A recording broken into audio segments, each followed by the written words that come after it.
regular October meeting of the Pino Shores Board of Commissioners. Please stand and join me in the Pledge of Allegiance. I pledge allegiance to the flag of the United States of America and to the republic for which it stands, one nation, under God, indivisible, with liberty and justice for all. Thank you, everybody. Our next agenda item here is approval of the agenda. And there are a couple of minor changes that we've been asked to make to this, and that is under new business. We should do the exclusive franchise ordinance for solid waste first before we do the solid waste selection. So we'll switch A and B under item 9. And then at the very end of the agenda, we're also going to add a closed session to discuss personnel issues. Those are the only 2 changes I have. Does anybody have any other changes or amendments to the agenda they would like to make? If not, I'll entertain a motion to approve the agenda as amended. So moved. Second. All those in favor, say aye. Aye. Okay, it's unanimous. Based on that agenda, are there any disclosures or conflicts of interest? I'll start down here with Commissioner Gotzinger. No. No. No. No. Okay, thank you very much. There are no disclosures or conflicts of interest. Next agenda item is announcements. On October 20, which is a week from today, the League of Women Voters will have an interview with the Pino Shores candidates in the upcoming election. And that will be from 6 to 8 p.m. and it will all be done online. And I believe the moderator will be Mr. Tom Keys, who is the president of the Carteret County Chamber of Commerce and also a resident of Pino Shores. Then on October 31st, Halloween, I believe we'll have the usual meeting at Brock Basin, and then children and their parents will fan out primarily along Oak Leaf Drive and Loblolly and White Ash and the streets around that immediate sounding area. So I know that a lot of people who live elsewhere in town actually come over there and will sit with some of their friends in front yards along there in order to accommodate, I think, the trick-or-treaters. Okay, then on November 2nd, we have our local municipal elections, and that will be here at Town Hall. I believe it's from 7 till 7, I think. 6:30 to 7 a.m. p.m. Okay, then our next meeting will be on November 10th. And then on November 6th, this is a correction to what the agenda packet says. On November 6th, which is a Saturday, Carteret County will be having its Veterans Day Parade in Morehead City. Pino Shores will have 2 entries. Tom King, who lives on Loblolly Drive, is organizing the PBS veterans who usually march in the parade every year. And then we'll have a separate entry for the mayor and the commissioners. And then on November 11th, which is actually, pardon me. I have one correction, sorry. Halloween at Rock Basin is on October 30th. October 30th. Okay. They're gonna do that on Saturday, not Sunday. That's what Chief Thompson just told me. Okay, thank you. October 30th will be the celebration of Halloween. I have to tell the ghouls. On November 11th, which is the actual Veterans Day holiday, there will be a memorial here in Pino Shores at the Blue Star Memorial on Pino Boulevard. And I believe that's at 5 o'clock in the afternoon. And so everyone's invited to that. That's all I have in the way of announcements. Does anybody have anything else they'd like to raise, Bill? I'd like to also mention that early voting actually starts tomorrow, November 14th. Okay. Thank you. Anyone else? Okay, the next agenda item is public comment. I'll ask our town clerk, Charlie Rotti, do you have any public comments at this point? I didn't receive any letters this week. Okay. That was quick. Next item, item 6 is the consent agenda, and there are 2 items on our consent agenda. The first one is the September 9th, 2021 meeting minutes. Does anybody have any comments or changes they would like to propose to those minutes?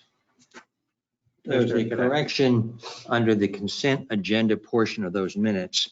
It made reference to Commissioner Getzinger making a motion, and also he's seconding it, which obviously is not correct.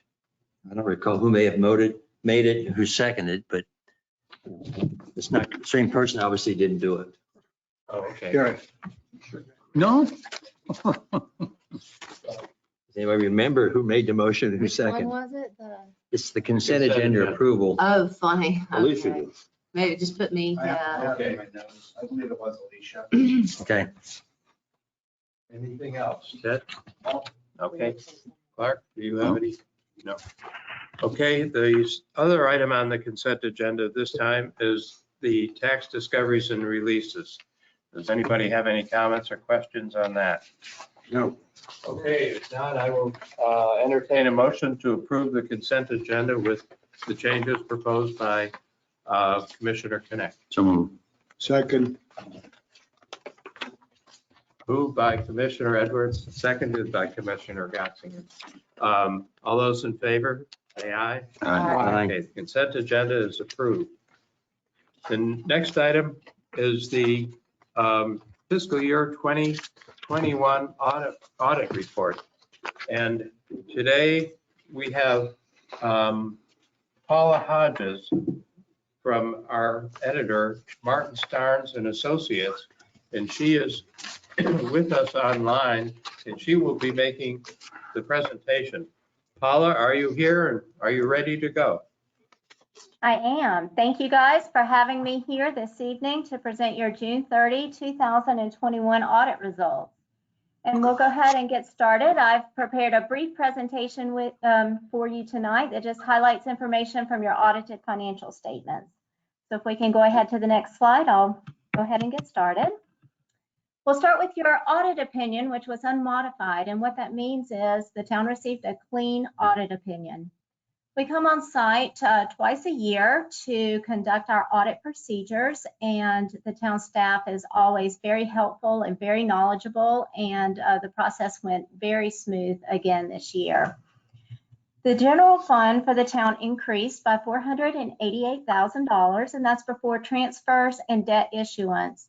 And I just wanted to point out to you that for reporting purposes, the town's general fund includes the general fund, the beach expense reserve, the dog park, and the kayak race funds. The beach capital reserve fund continues to grow each year, and the water enterprise fund continued to pay down debt at an accelerated rate once again. We'll move to the next slide. My next slide is a general fund summary, and what that does is show you revenues and expenses for the general fund for 2021 as compared to 2020. And we'll talk more about some of the specific revenues and expenditures later in my presentation. And then our next slide. The next slide is fund balance for the general fund. Fund balance is an important operating measurement for the town's general fund. You can see here the town's general fund for fund balance for 2021, 2020, and 2019. Our next slide, we'll go ahead and go to that, shows fund balance calculation for available fund balance. If you take the town's total fund balance and subtract out amounts that are not in spendable form, which for the town is prepaid items and inventory, And then you subtract out the amount that the state of North Carolina does not allow units of governments to consider an available fund balance because it's not made up of available resources, and that's mainly accounts receivable. So then once you subtract out non-spendable and stabilization by state statute, you get the town's available fund balance. And our next slide takes that available fund balance as a percentage of general fund expenditures. And what that tells you is how many months of available resources the town has. So 49% fund balance of available of expenditures is about 6 months of available resources. Our next slide takes the same information, but this is without POW bill funds. And why this is important is because some units of government choose to spend all of their POW bill funds in the current year, and other units of government, they accumulate those funds for future projects. So by removing the POW bill funds, you get a more accurate picture, and it also gives you greater comparability to other municipalities. So we have included this information for you for 2021, 2020, and 2019. Our next series of slides shows the town's major revenue sources as compared to the previous year. We'll start with ad valorem taxes, and as you can see, ad valorem taxes increased considerably this year, and that's mainly because there was storm damage real estate value adjustments in the prior year that weren't present in the current year. Our next slide shows other taxes and license, and this is also an increase over the previous year, and that's made up of mainly sales tax. Our next slide shows permits and fees, which also increased, and mainly due to building permits. Restricted intergovernmental revenue and other revenue was a considerable increase this year. That amount will vary from year to year, depending on the amount of grant funding that the town receives. And as you can see in this year, the town received a large FEMA reimbursement that was larger than the prior fiscal year. We have the same information for the town's expenditures. We'll start with public safety. Public safety increased this year, and mainly that was due to capital outlay that was present in the current fiscal year, as well as a market pay rate study. General government decreased over the prior year, and that was because there was capital outlay expenditures in the previous year that was not present in the current year. Environmental protection increased during 2021, and that's the biggest part of that was the Stormwater Phase 2 capital project in the current fiscal year. And debt service remained fairly consistent to the prior fiscal year. Our next slide shows the Beach Capital Reserve Fund. Total revenues for the Beach Capital Reserve Fund was $330,000, while ending fund balance was $3.8 million. Our Water Enterprise Fund has several operating indicators. We'll start with change in net position, which was $132,000. Debt service, $257,000, and I want to point out that this includes an additional principal only payment of $77,000. Cash flow from operations, $281,000, and unrestricted net position, $896,000. Our next slide shows you the quick ratio, and this tells you what the town's ability to meet short-term obligations with its most liquid assets. So you want this ratio to be at least a 1, and the higher the better. And so you can see this information for 2021, 2020, and 2019. Our next slide shows cash flow for the water fund. Cash flow from operations tells you all of the cash that is left over after operations that is available to fund debt service payments as well as capital improvements. And you can see here cash flow from operations for 2021 and 2020. Our next slide gives you general performance indicators. The town had one reportable finding for segregation of duties. There was one small debt payment that was due on May 1st, but paid on June 3rd. And from speaking with Julie, all of the town's debt payments are auto-drafted except for this one, and it was an oversight. And she is taking corrective action to ensure that it doesn't happen again. The town did not have any debt covenant issues. The town's audit was submitted timely to the local government commission, and the town continues to have stable property tax valuation and a high collection percentage. And that's all of the information that I have for you tonight, but I'd be happy to answer any questions that you may have. Well, thank you very much, Paula. Does anybody have any questions, comments they would like to make on the budget we just heard about? I think it's well done. Mhm. Appreciate their prompt response and their doing the audit, and very legible and very understandable. Could I ask one question? What is a finding for segregation of duties exactly? Segregation. Okay. Before. Segregation of duties is, it's a finding that says that the town does not have their internal controls segregated to the best, in the best way, I guess. Typically, the reason for that in small units of government is because the town does not employ enough finance staff to segregate duties completely. So you want to look for alternate ways to do that. And the local government commission does have a memo on the way that small units of government can improve their internal controls when they don't have enough staff to segregate every aspect of their finance department. And we've provided that information to management. Thank you. I think it's an issue that just has to do with more our size, and it's probably an issue several towns face. Is that correct? Yes, I would say almost all towns your size have segregation of duties, just simply because you don't employ a large amount of finance staff to be able to segregate those duties. But then you have to consider, whether that's cost feasible to employ more people just to segregate the duties. That's why you want to look for any alternate way that you could. Julie normally speaks to that. She's not here this or tonight for this year's brief, but it's entirely to do with people, and that's unfortunately.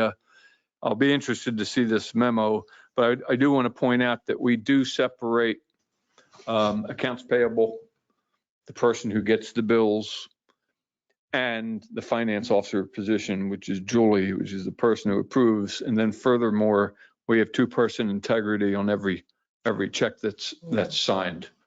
So, Paula's right, but by the letter of the LGC law at the finding, it's been a repeat finding every year, but I'm very comfortable that there's really three people involved with ledger entries, with accounts payable, with ledger entries, and then approval of an expenditure.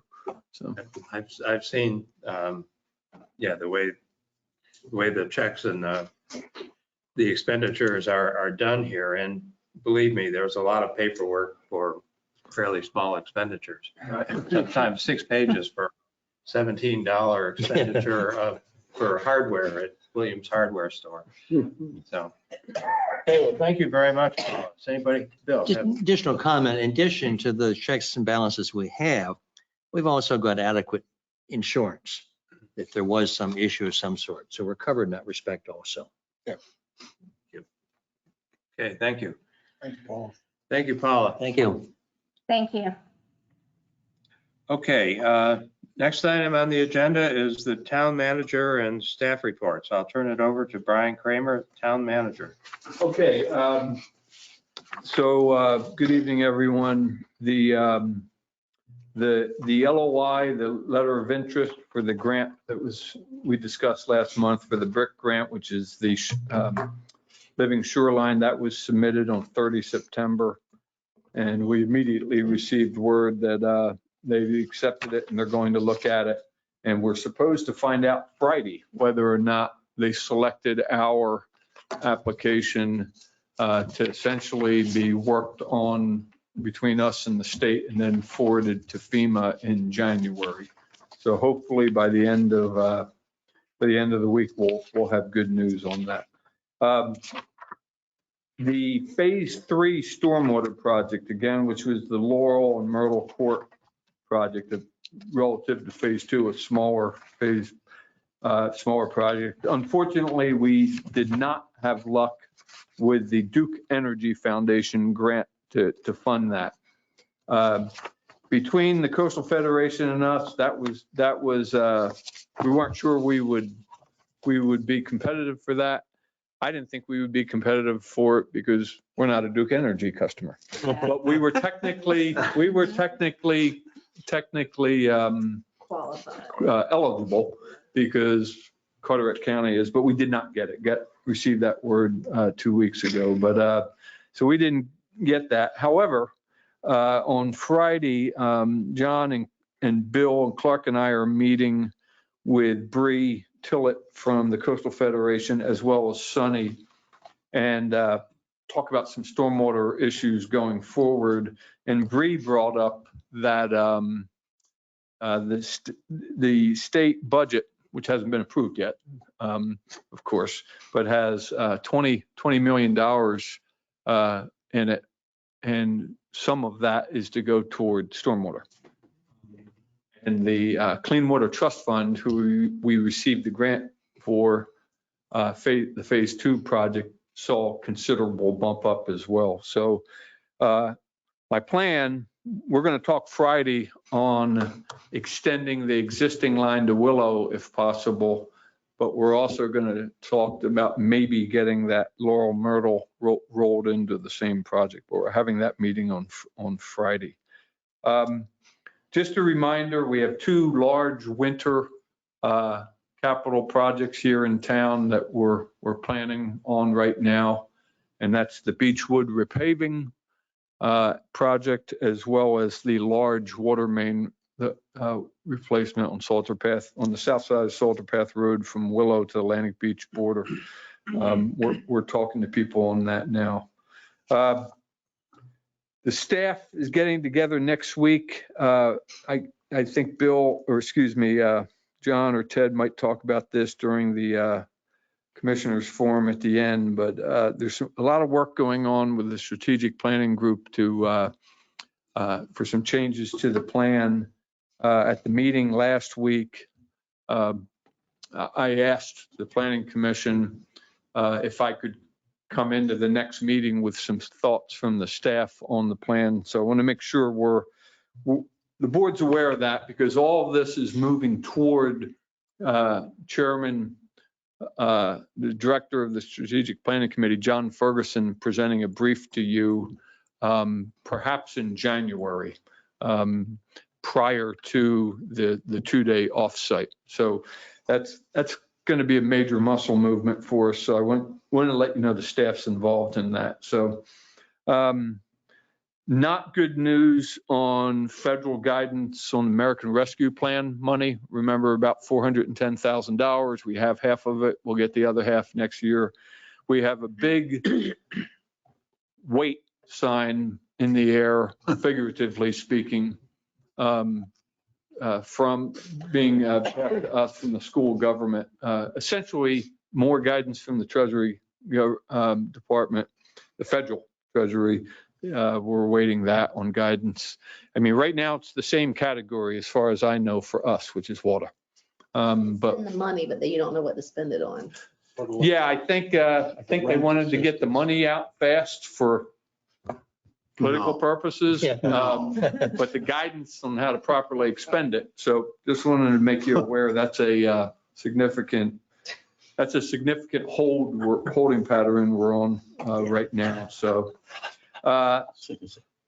the next item, the history committee and the park committee want to get together with me again. John, I was going to invite you, and Clark, I think you're involved with the history committee as well, on the 50th anniversary. So we'll be doing that. And last, this isn't on my slide, but happy 246th birthday to the U.S. Navy. Yes. Yes. Yes. They drive us well on their big gray boats. That's all I have. Any questions for town manager Kramer.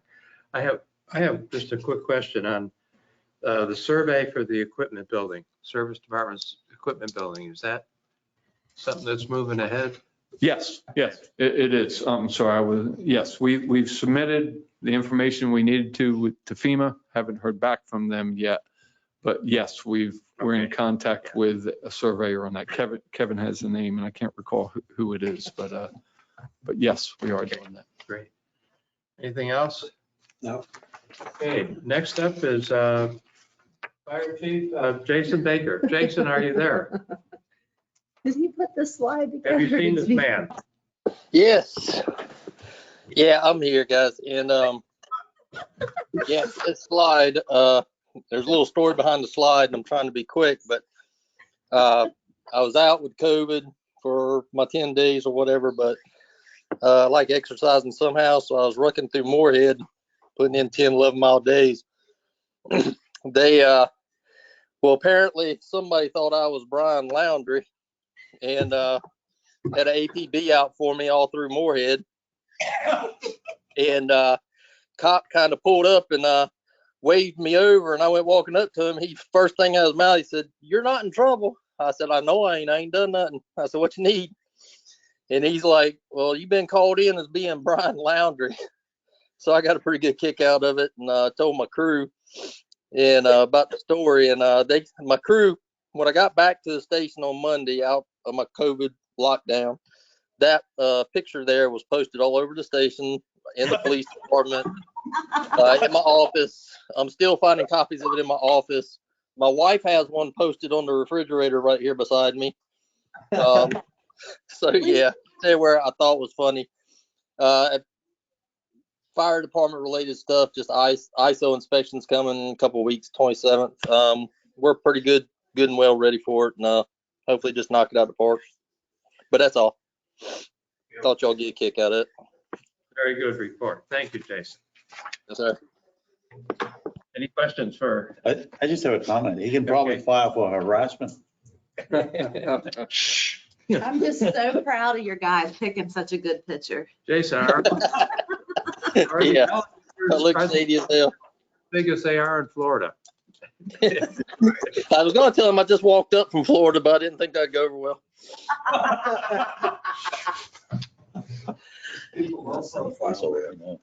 Okay, next up is Chief Brian Thompson. Please, Brian, are you there? I am. Can everybody hear me? Yes. Perfect. Good evening, everybody. First off, a couple quick things. We had 2 more officers this past month earn their bachelor degrees. Officer Weathers got a Bachelor of Science in Criminal Justice and Homeland Security, and Officer Bullock finished his Bachelor of Science in Sociology. And I'm particularly proud of Bullock because he had about 12 years off from college. So he finished up the last couple classes that he had to do and took a quantitative literature course that I think the entire department was trying to help him through. So God bless him for finishing that. So that makes 8 out of our 9 officers have a college degree. So 1 master's, 6 bachelors, and 1 associate. So I'm pretty proud of that. That's wonderful. The next couple months, our story is training, and more training. And this isn't everything that we're doing, but it's kind of the highlights. Peer support training, crisis intervention. I got 2 guys in crisis intervention team training right now. Have a couple going to radar next month. Crisis negotiations, basic rifle training, and then we do double the amount of firearms training that the state requires every year. So we have a second firearms training in the fall, strictly just focusing on proficiency. So trying to keep the schedule full around training and vacation is always a juggling act this time of year. So, and we're catching up on a lot of things that we've missed out on the last year and a half because of COVID.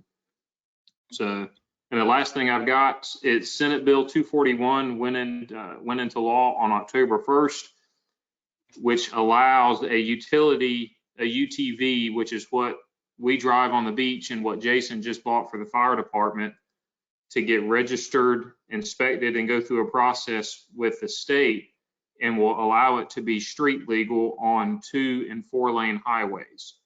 And so I've already had a resident reach out to me asking if the prohibition on low-speed vehicles on Highway 58 would prevent him from driving his UTV on Highway 58, and it does not because it's classified differently. However, I reached out to DOT and asked them about that and said, is there a process if the Board of Commissioners and the town manager think that it's a good idea to not have those operating on the streets in Pine Knoll Shores, and particularly on Highway 58, which I think is a good idea to consider. And there is. They have the similar process to what we prohibited low-speed vehicles. The state can pass a special prohibition for safety reasons if that's what the board wishes to do. So I wanted to bring that Senate bill to your attention. We already have one resident, and I'm expecting a second to reach out to me to ask about that. And essentially, a UTV can go the same speed as a motor vehicle. I mean, they can go 45 and 50 miles an hour. And my biggest concern not only is safety, but people are going to start getting adventurous and try to transition those from the highway to the beach, which is not what we want to be. I think it'll be a good topic for discussion at a future meeting. Would that go to the planning board? Or would that be us? It'd be us. Okay. All right, we should just decide. Any questions for Chief Thompson? I do. Yeah. Do you have enough ammunition? I understand it's getting hard to get. So we, the sad thing is our last ammunition shipment that we got at the beginning of the year for this year, some of it was stolen by the shipping carrier, and they were never able to resolve that. And sadly, I found out that's a pretty common practice because ammunition is so hard to get. So back in February, I ordered the ammunition that I would need next year because they said it was a 12 to 14 month lead time. So we're trying to really work to plan ahead, but yes, we are comfortable with what we have. Thank you. I have one for you, Ryan. Your fall firearms proficiency training, I assume that'll be out of town during deer season? Correct. Well, Jason's got all the hunters. I don't really have any hunters, so Jason's guys are the ones you got to look out for. Stay out of maritime woods, okay? Hey, and real quick, I have a question for Commissioner Getzinger. I didn't catch the Brewers and the Braves game, so I'm just curious what that outcome was. Oh, no comment. And nothing I can repeat, at least. How about a Red Sox question? Okay. All right, Chief. Thank you very much. Thank you. Next is our Public Service Department head, Sonny Cunningham. He's also head of the Water Department. Sonny, are you there? I sure am. Okay. Good evening, everybody. A couple things, well, that was unusual last month. 7 new homes were added to the water system. Good things, making money. Of course, the building inspector, I know he's busy as well with that stuff, but I was surprised 7. We usually have 2 or 3, Anyway, the triennial water samples, lead and copper, come back good. No detects of lead or copper in the residents drinking water, which is really cool. That's good. Always good to hear that. And we received a certification that the finalizations of the samples and stuff were great. So from the state level, EPA really is. It used to be from the state. Now EPA has it directly because of the Flint, Michigan issue. But anyway, we're good there. The annual water inspections of the system went really good. The guy came out and he was completely happy, and he really enjoyed the housekeeping we have. As far as the wells are so clean and that's health. I mean, you got to make it good. I mean, you just can't just like skim by stuff like this. It's got to be like perfect. But anyway, we did really good with that. And then of course Tyler Felch, he completed his ornamental and turf school and license, so we can spray some weed killer and stuff like that in town, because by law we're a town, so we had to have some certifications on that. So everything went really good on that. we knocked a home run. So, do you have any questions? No. I don't have a question. I have a comment. Okay. It's good to hear about the reports that you're getting about the water and so forth, but I'm wondering, over the last month, I've had just a couple of people ask about the reports on the water and so forth. I wonder, part of it, someone's new to town and it's a different smell and what their other water was and all those types of things. I'm wondering if it wouldn't make some sense for the town manager to put together a summary of the most important items that you get in the report from the state, like the no copper, no lead and all that. And maybe send it out to your distribution list in an email, an information email. I just think that might be reassuring to new residents and to. I think we used to get something like that. What you do is you use the CCRs. Well, yeah, but I meant to all the residents. Yeah. Yeah. I mean, the custom. We used to get a report here, but I mean. We distribute an annual water report, and I think we put it in Shoreline. Yeah. However, to Clark's point, you almost need to be a chemist to read that. And if you mean like a plain language. Clark thing that my water has been tested and was good. And like what Sonny mentioned, no lead, no copper, that's, everyone understands that from things around the country. And I would think you could put together a summary with maybe 6 items. I don't know how many items, but what makes sense. Yeah. Just to reassure the public that their water is fine. Yeah, and just like like annually, it's called the Customer Confidence Report, and we send it out every year. And also it's on the town's webpage too, and it has all the pertinent information you're talking about, like the fuels, pesticides, lead and copper, T8 trihalomethanes, everything. We don't you have can think of.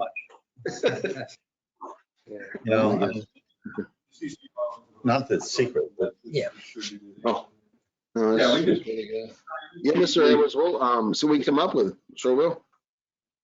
Just say we got Okay. good water. Yeah, that's. Anybody else? I think what Clark's suggestion is a good idea, but caution, do not editorialize in your report. Right. Report just the facts. Yeah, that's right. The guy dragging that, just the facts, ma'am, sir. Yeah, I hear you.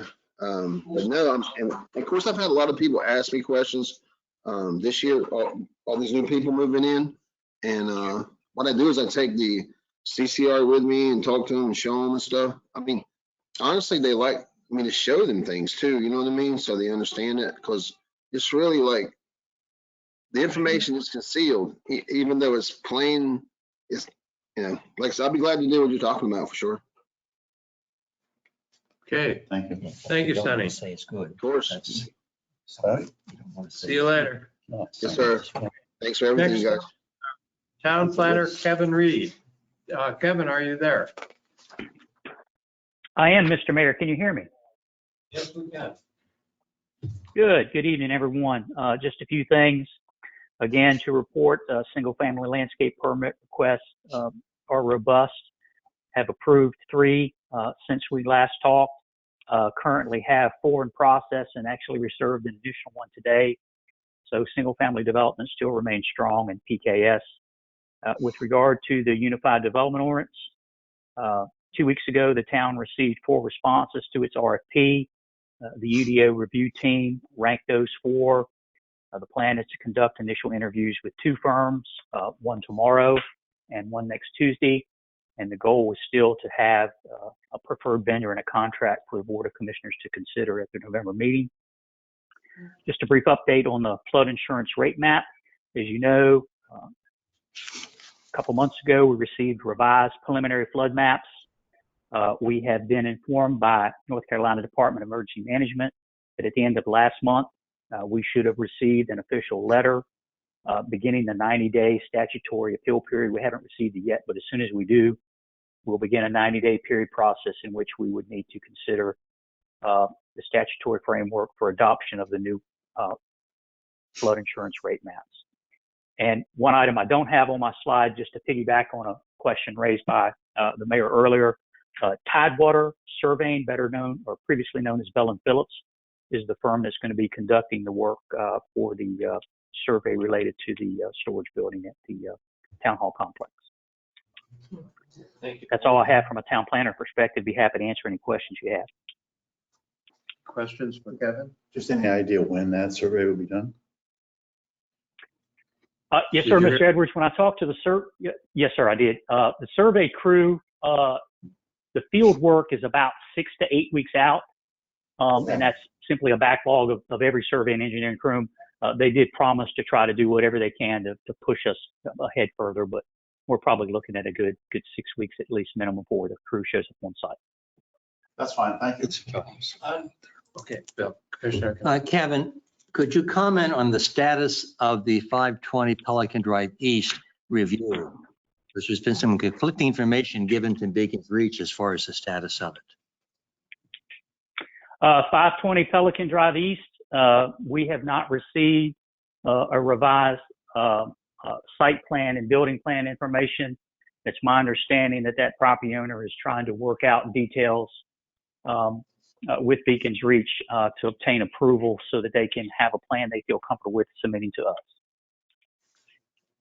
Thank you. I had one question on flood insurance. I saw something in the last couple of weeks about major increases coming down like flood insurance premiums. Is that something that will happen here even before we get our new rate maps in place? Or does it follow after the rate maps are in place? Do you know? I'm not familiar. I do not know, Mr. Mayor. I'm not familiar with what you're referencing. I just know that the maps do impact how policies are rated, but I don't know how that ties into current changes that may be planned or increases in flood insurance rates that may be planned at the federal level. Will Maps be responsible for rate increases? That's your question. Well, I guess I really have two parts of a question. That would be one part of it. And the other part of it is that I think flood insurance rate premiums are coming down the pike, and that would affect whatever map we have. Okay, so you're saying premiums on of the new maps are going to be going up, yeah, considerably. There's been some stuff in the paper about that lately, but I'll take a look into it. And I think we're okay, Kevin, are you also being the building inspector this evening? Yes, sir. Just to report on the building inspection side for the month of September, issued 13 building permits, total value $1,497,325. Issued 16 mechanical permits, 8 electrical permits, and 1 plumbing permit. Value of all permits issued was $1,605,061. Issued 23 tree removal permits, and Jim performed a total of 142 inspections for the month of September. Thank you very much. Any questions for town planner Reed?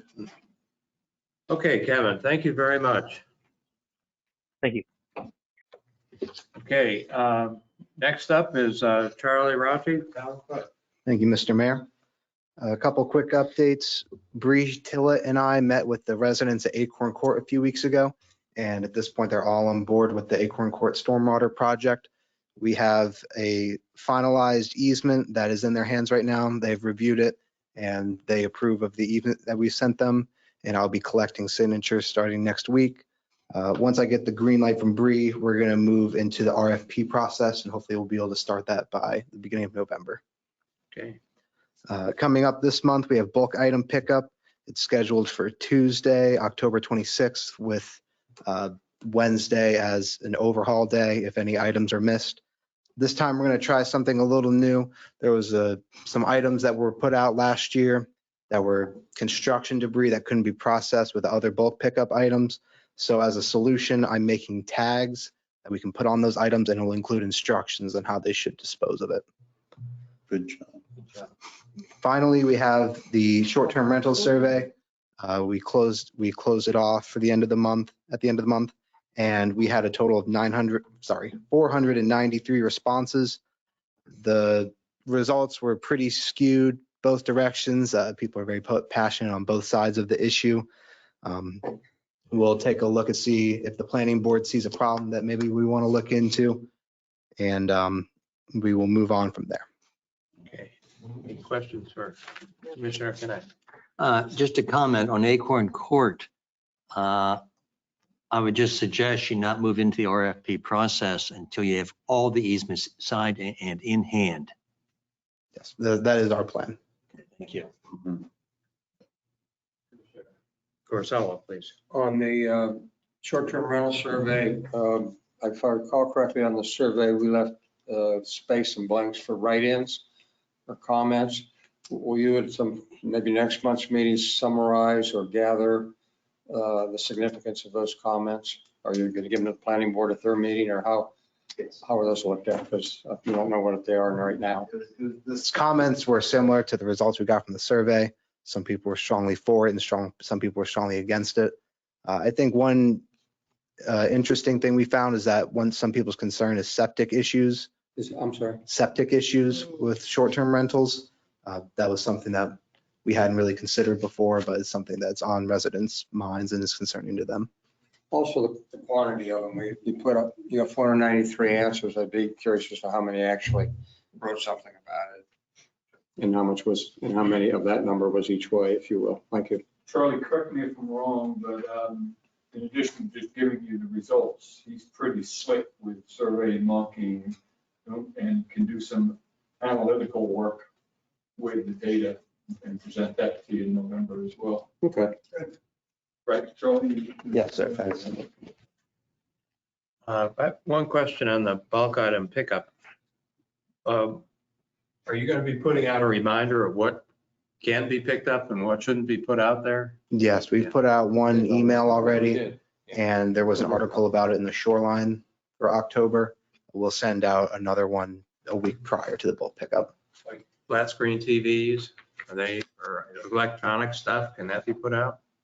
Electronics, that's going to have to be taken to Hibbs Road.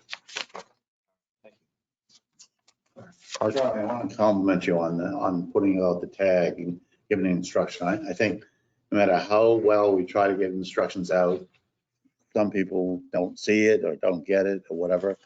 But I think the idea of putting a tag out with instructions on it is excellent. And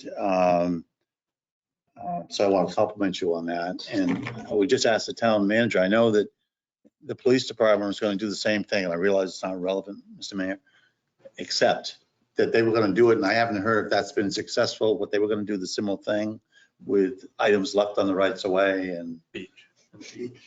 The beach, we have tagged for the beach. No, but There was some parking in the right parking of way. I think. Is stickers. that what you're talking about? The boat trailers and things like that. They were also going to do it with those. That's, I Barb, just this wondered. is Ryan, I'll chime in. We have been doing that to great success. We've not had any repeat issues. Great. And in particular, I think that's why you haven't seen a lot of large boats or trailers in the rights of way towards the second half of the summer, is because we were doing that. Thank you. I think it's a great idea, and I applaud you both for that. Thank you. Anybody else? Questions for Charlie? Okay, thank you, Charlie. Okay, I think that brings us to the new business agenda. And, as we revised the agenda a minute ago, the first item under here will be the exclusive franchise ordinance for solid waste. And I'll ask Town Manager Kramer to introduce that one for us, please. Charlie, make sure you have the right slide up, franchise agreement, because I think he put it, when we switched that around. Yeah. It's just one slide titled franchise agreement. There it is, yeah. So this is related, of course, to the solid waste and the short version of why we're doing this is that we're going to have an exclusive agreement with whichever provider we select, or the board selects tonight. And this ordinance change supports that. So Neil recommended we do this.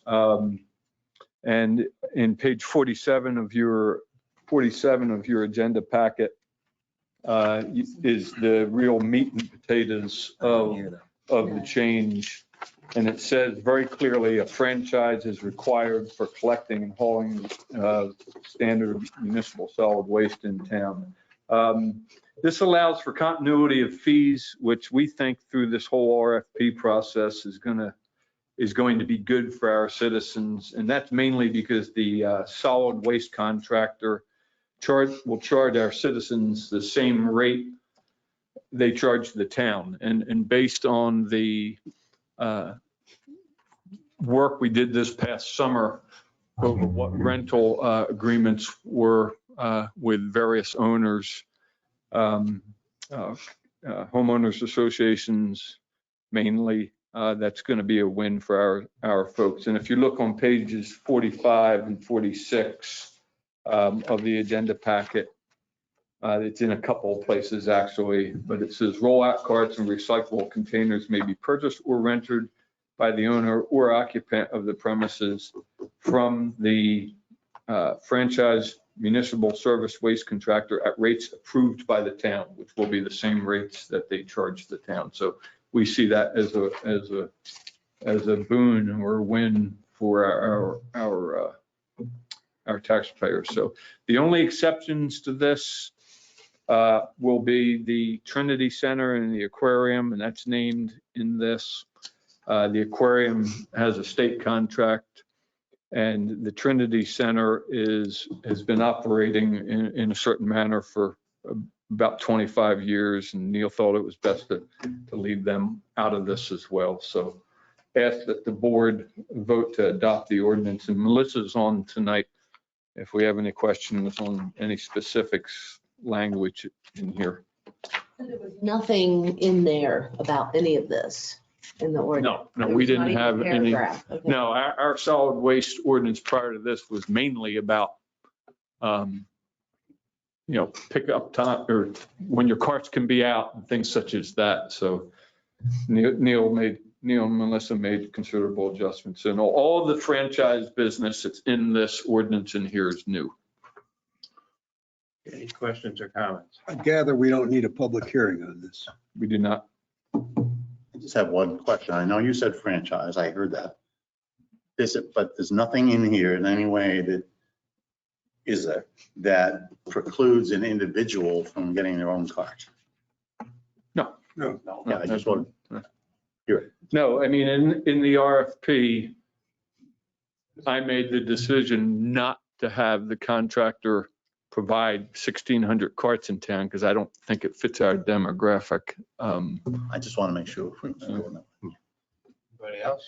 No? Just a question. Brian, you mentioned that the Trinity Center and the aquarium are exceptions, and you mentioned the aquarium has a contract with the state. Mhm. Was there discussion with the Trinity Center whether they wanted to be involved in this or just assumed they didn't? The latter, quite frankly, the latter. I didn't speak to their attorney. So reach out to them if the board would like me to. Well, I mean, Wouldn't that be reasonable? I would think so. I wouldn't want to exclude them just on an assumption. Maybe they Right. want to be included. It doesn't mean they have to Right. follow it, but that's my feeling. Yeah, that's my feeling. I could do that, and after I talk to Neil, and then of course I'd come back to the board. If we add them, I think it'd be a simple word change. We're just striking them from the exceptions, Melissa. I don't have a problem. Right, yeah, that's correct. It would be an easy amendment. It'll probably take them 6 months to make a decision as to whether they want to be included, because nothing with the Trinity Center goes quickly. Do we know who their contractor is now even? Could be the same we have, or. I don't know. Yeah. So I guess what Melissa's saying, do we want to wait to approve this, wait on the diocese? No, you need to go ahead and adopt this tonight so you can go ahead and award your contract. So no, I do not wait to approve this. At this point, I'll entertain a motion to approve the franchise agreement So with moved. the stipulation that we check with the Trinity So Center. moved. Second. Okay, motion by Commissioner Edwards, second by Commissioner Costello. Is there any further discussion? Okay, all those in favor, say aye. Aye. Unanimous. Next item on the agenda is the solid waste contractor selection. And again, I'll turn to Town Manager Kramer to Okay, introduce this. Charlie, back to that first solid waste slide. Tell me when you're up, okay. Just a quick background for anyone listening in, not familiar with where we started on that. Solid waste is provided in town by Green for Life, GFL. That was formerly Waste Industries for the past 2 decades and then some. And the norm has been 5-year contract intervals with extensions up until 2011. We had signed 2-year extensions with them. In 2011 and 2016, we put out requests for proposal and both times received 1 bid. This year, this 5-year interval, we hired a consultant to help helped us draft an RFP, and we received 2 bids. And the 2 bids, as we've discussed over the last few months, were from GFL and Waste Removal. Next slide. So the bid results themselves on page 39 of the agenda packet is the actual bid tabulation. And there's a lot of numbers on there for the different categories. Essentially, the house count, which is kind of a misnomer, that's not the number of homes. The house count, and we'll fix that next time, probably in the new contract, but the house count is actually the cart count. And that's the number of, carts at both the single family homes and all of the different corrals and such. The house count or carts actually favors GFL price-wise on first glance, and the dumpsters, the prices for the dumpsters, as you can see, favors Waste Industry. So currently in FY21, our expense to GFL comes out at just under 367,000. So this is, by the way, our second largest expense after personnel. And with a 5-year contract, this is a lot of money for a town our size. So, but anyway, that number includes a $34,710 recycling adjustment, which is kind of a mystery number, and I'll explain that shortly. But that number does include that. The bids that we received, GFL's bid came in at $325,194, does not include a recycling adjustment to compare apples to apples. And the Waste Removal bid came in at $387. And, the delta there obviously is just under $62,000. Next slide, please. Some things I'd like the board to consider. One of the major issues is the staff sees it is GFL has for the past 3 years been commingling our dumpster garbage. That's commingling with garbage from outside of town, not commingling with recycling. Other words, they're filling up trash trucks with PKS trash, and then if the truck is half empty, they've been going to Atlantic Beach or wherever else they were and filling them up. And we pay a flat fee for a full dumpster 52 weeks a year. And that fee is an industry standard that a full 8 cubic yard dumpster weighs X, a full 6 cubic yard Y, and a full 4 cubic yard Z. And GFL's made it clear that in their bid that they will commingle again. And I took this picture that you see in this slide just this past Monday, 2 days ago, before pickup, and I verified that.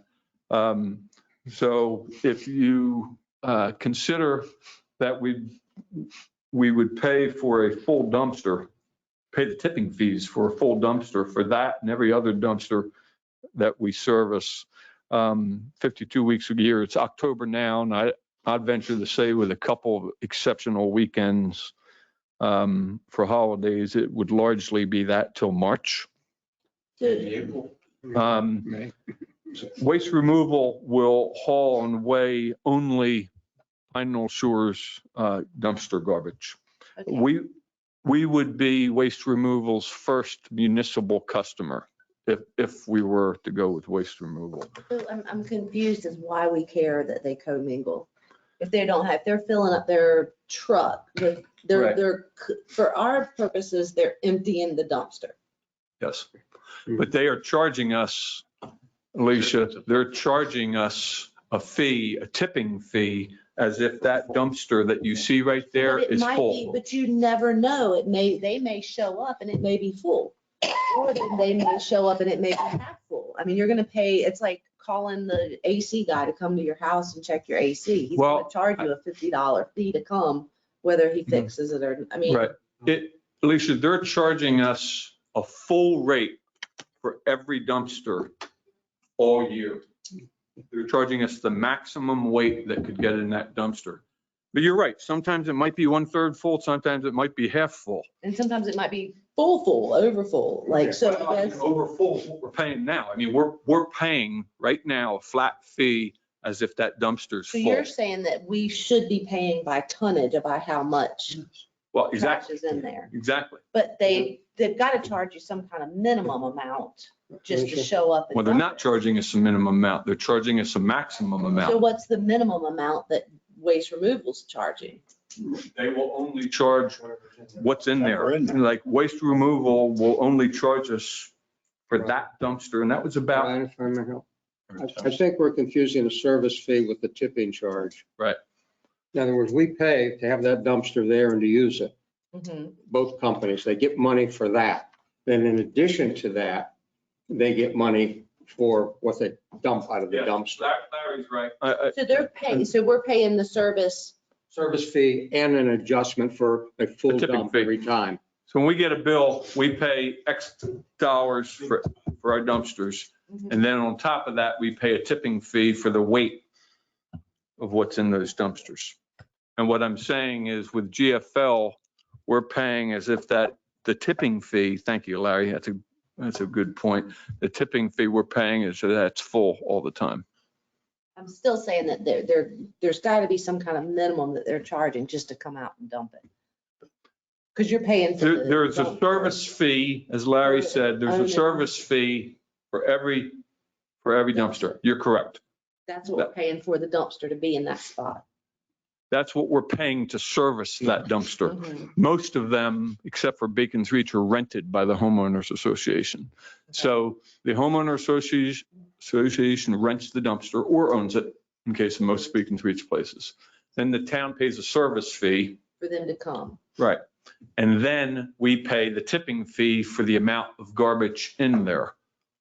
And they just charge you. They're charging us for that and every other dumpster, industry standard for the weight of a full dumpster. May, June, July, and August, maybe. Is there any, the way it is now, they could come here with a empty truck. Let's use just town hall as an example.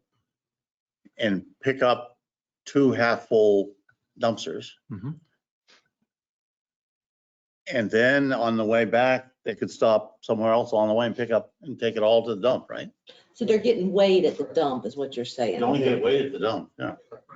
Where the other one will pick up here and take the trash they get here to the dump and get weighed. That's correct. So you're not gonna get other people's trash you're paying for. Right. I got that, but it's because we're the only municipality that have to. Right, well, or, you know, I asked the contractor directly, so you're telling me if you have a truck that's half full of PKS trash, you're going to take that to the dump? He said, I may take it to the dump, or as I was telling the mayor, I may take it, I have enough trucks, I might keep it in my yard till the next time they come. And it's not always a week. We have a lot of places like out here service 3 times a week. Yeah. So anyway, the staff sees some significant savings with waste removal because of this commingling issue with GFL, and in which we're paying for full dumpsters for tipping fees. Again, thank you for the clarification from Larry. Whereas with waste removal, we'll only pay for what's actually in the dumpsters. So how many dumpsters are there in the town of Pine Knoll Shores total? Is it, I mean, you can give me an estimate. Just tell me. That's the dollars. For all these. I have to go back. I don't have that page with me. I'm gonna say 80 or 90. So far. That's all I needed, just in general. You don't have to give me the exact, I just needed I needed a grade. Is it 10 or is it 80? It's probably. No, it's a lot more. Yeah. Hell, we have 3 right back here. Mhm. It's apartment houses and it's hotels and Okay. condos. 30 alone in Beacon Reach. Next slide, please. So again, staff confident that we're going to see savings with the garbage dumpsters with the end of the commingling. And this next point relates to this recycling adjustment from the second slide. So GFL has an arrangement, GFL and any hauler has an arrangement with Sunoco, the recycling center, for recycling tipping fee, and that's proprietary. And both GFL and Sunoco was hesitant, obviously, to tell us what the business arrangement is between those two. We know, however, what we're paying GFL for that recycling fee. And last year, that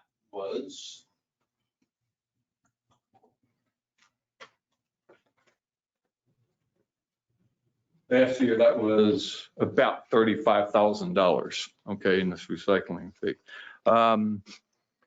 So we're confident that we're going to see savings on the recycling tipping fee as well, based on discussions with the contractors. So we think we're going to see savings on the tipping fees for the garbage, and we think we're going to see considerable savings on the recycling side as well. Yes, Clark.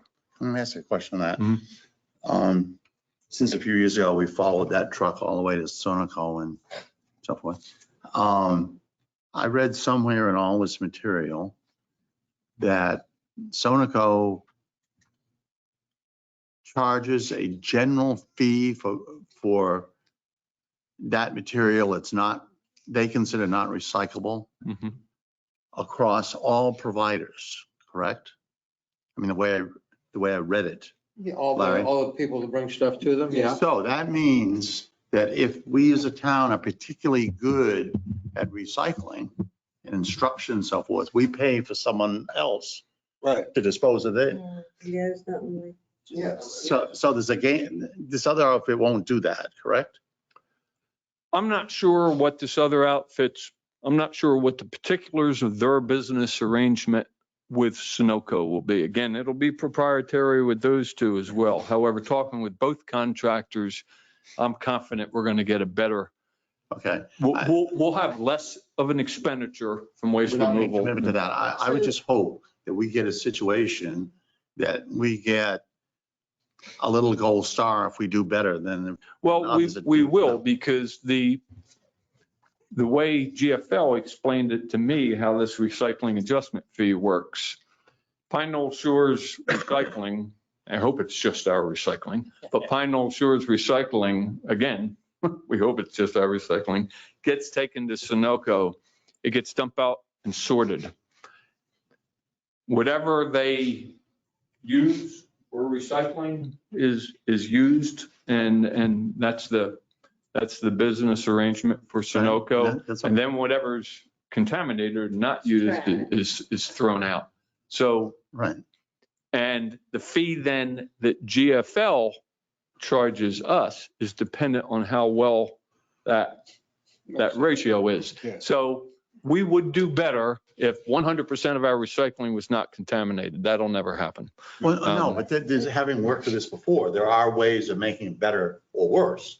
And it seems to me with anything, if taxes or anything else, you don't want to pay for someone who costs a lot more than you do. Right. So, and there isn't any motivation then to do better.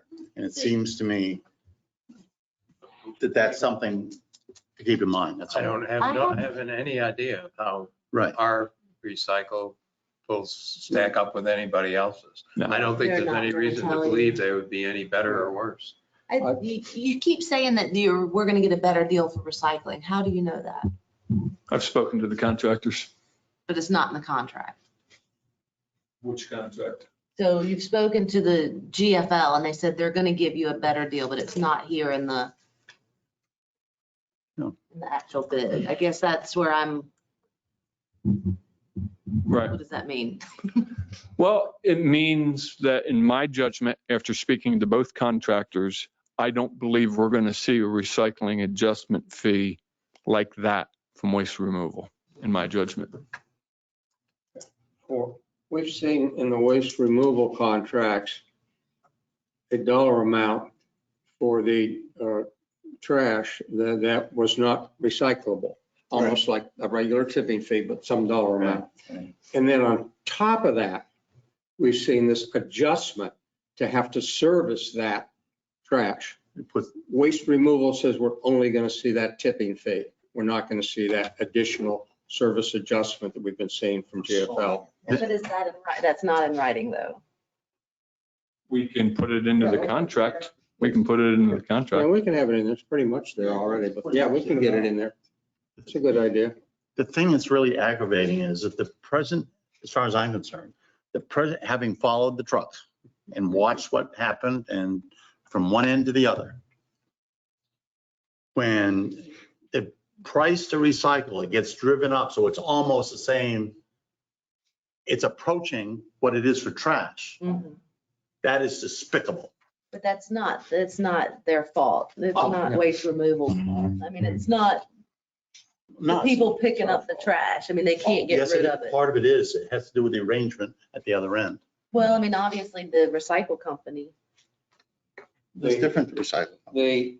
If I might, on a sort of philosophical basis, I guess, and we should work towards it very strongly, if we recycle better, it turns out that since China a couple of years ago stopped taking stuff, things went to hell. Yeah. And so about the only thing that's recyclable now is an item with a recyclable mark on it and a 1 or a 2. Nothing else. Plastics and metals. Well, And glass and cans. And plastic, Yeah, right. but nothing else. But there's a zillion packaging that's plastic that people put that logo on, they put 5, 6, 7, 8. That all gets thrown in, we throw it in recyclable, then it gets taken out, we pay for it on the other end. If we can train our people better, our town better, to look for the 1 or the 2 and put all that in the recycling, everything else put in trash, then the truck will only go to the local dump to get rid of it and doesn't even go to Tuscarora. That's right. But it gives us some motivation to be able to do it the way it was. But it's It was- aluminum.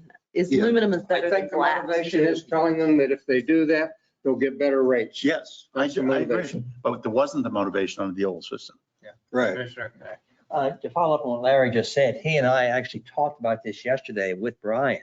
Mhm. About putting out notices, what can be recycled, what can't be. Then the plastic is only 1 or 2. And then the cans and bottles, and tell the people, you put the other stuff in there, we got to pay extra to get rid of that. Put it in the garbage. Just put 1 and 2 plus your glass and cans. Don't you think? Yeah. I do. And, get notice. If we have to do it every month for a while, let's get the notice out because it'll save us money. Yeah. And save the taxpayer money in the end. You're saying though, a lot of the packaging that's plastic that isn't recyclable still has the. Oh, yeah. Well, they're different numbers. Oh, yeah, and a number 6, too to 7. confuse you. But from And- the recycling point of view, that's still not the value. It's really the aluminum cans that give any value to the recycle people. I mean, that's, if you can buy aluminum cans instead of glass, you're better off than anything else. The real problem is, the more complicated this gets, the less people are even gonna think about recycling, and eventually recycling is gonna go away. Yeah. Because people just do not want to be bothered with, when they're cooking dinner or whatever, wherever they're making this, Gotta clean it. say, well, this can go and this can't go. you know, and it's labeled, I don't want to discuss There's- this, yeah. these, Yeah, this isn't this how. plastic stuff that comes in when you buy a little thing is impossible. That's another issue. Yeah. Okay, we have, I don't want to cut this short, but we have a recommendation from the staff that we select Waste waste removal. removal as our solid waste contractor. And at this point, I'd like to entertain a motion. I'll make the motion that we accept the bid from waste removal. I'll second that. A couple things We to have a say about it if I motion can. and a second to accept the bid from waste removal. Is there any more discussion? I've got a couple comments. You know, I think we're dealing with a local company who wants to grow. GFL, you know, I don't know how many complaints we've got, but, you know, the number that Charlie has is a small part of it, I think. A lot of people complain to us individually, to Brian, to the police chief, to anybody in town that'll listen to them. And, you know, they're a major conglomerate. They don't really care about us. We're just a small fish in their big pond like that. I think waste removal is going to go out of their way to give us the best possible service because they're looking to grow. We all had some questions on their continuity plans going forward in case their leader dies, but I think I'm satisfied that they've got that worked out. And this is not just about dollar and cents. I think it's going to come out pretty much a wash from what we're talking about. But this is about service, you know. And I think this is the way to go. This is a company that is going to do the best possible job for us, and that's why I made the motion to approve it. Commissioner Connect?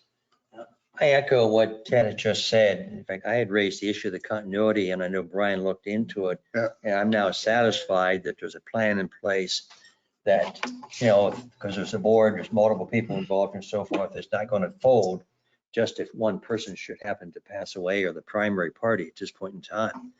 And then the service issue, I mean, I'm assuming GFL knew we were going to discuss this tonight. As late as yesterday, they did not pick up the trash in Biggest Reach single family for sometime in the afternoon on Tuesday. It should have been on Monday. Typically, if it wasn't Monday, they get it very early in the morning on Tuesday. Yeah. Yesterday, with no reasons, it was later in the afternoon before they picked it up. I was really hoping, Bill, that they would skip it totally so I could bring my garbage can in because they got it about, you know, middle of the afternoon yesterday. Sometime. Yours also then, yeah. So, I mean, I don't know what the problem was, but no notification or anything. And, you know, it just, didn't get it. I'd like to make a comment. My comment is that I think this is a real conundrum for us because it's so unknown. It's to me like the devil you know versus the devil you don't know. They're both devils. I'm not calling these companies devils. I understand. Metaphor. Clarify. That wasn't the detail. No matter which one we select, we're entering into a long-term relationship that's going to require work. We know what kind of work what Charlie had and Brian had to deal with GFL over this past year. It takes some time to develop a relationship, a good working relationship. And I think, you know, at this point, if the staff feels they have a better shot at developing a good long-term relationship with the contractor that they've recommended, I mean, what else do we have to go on? The money seems as if it will be pretty close to a wall. About the same, yeah. We would go into this, as I say, with our eyes wide open. There appears to be savings available with going with waste removal. They've got an excellent reputation with the customers they do service. They aren't servicing residential, they're servicing dumpsters at the moment, but I can't imagine that being that much different for them. So I think that should carry forward. The assumptions we've made, and we believe they're accurate, on the cost savings because of the tipping fees and other things and the dumpster fill, so to speak. We think we'll generate the differential in the two bids and will essentially be where we're at. If I recall correctly, Brian, I believe our plan is to go forward with our customer base with the same yearly fee they have right now and not raising it with this new contract and seeing how it plays out. Worst case, if we're really off and bad, we might have to raise the waste removal fee the next go around, the next time it's up for a raise for cost of living, maybe $15, $17 a year, some worst case.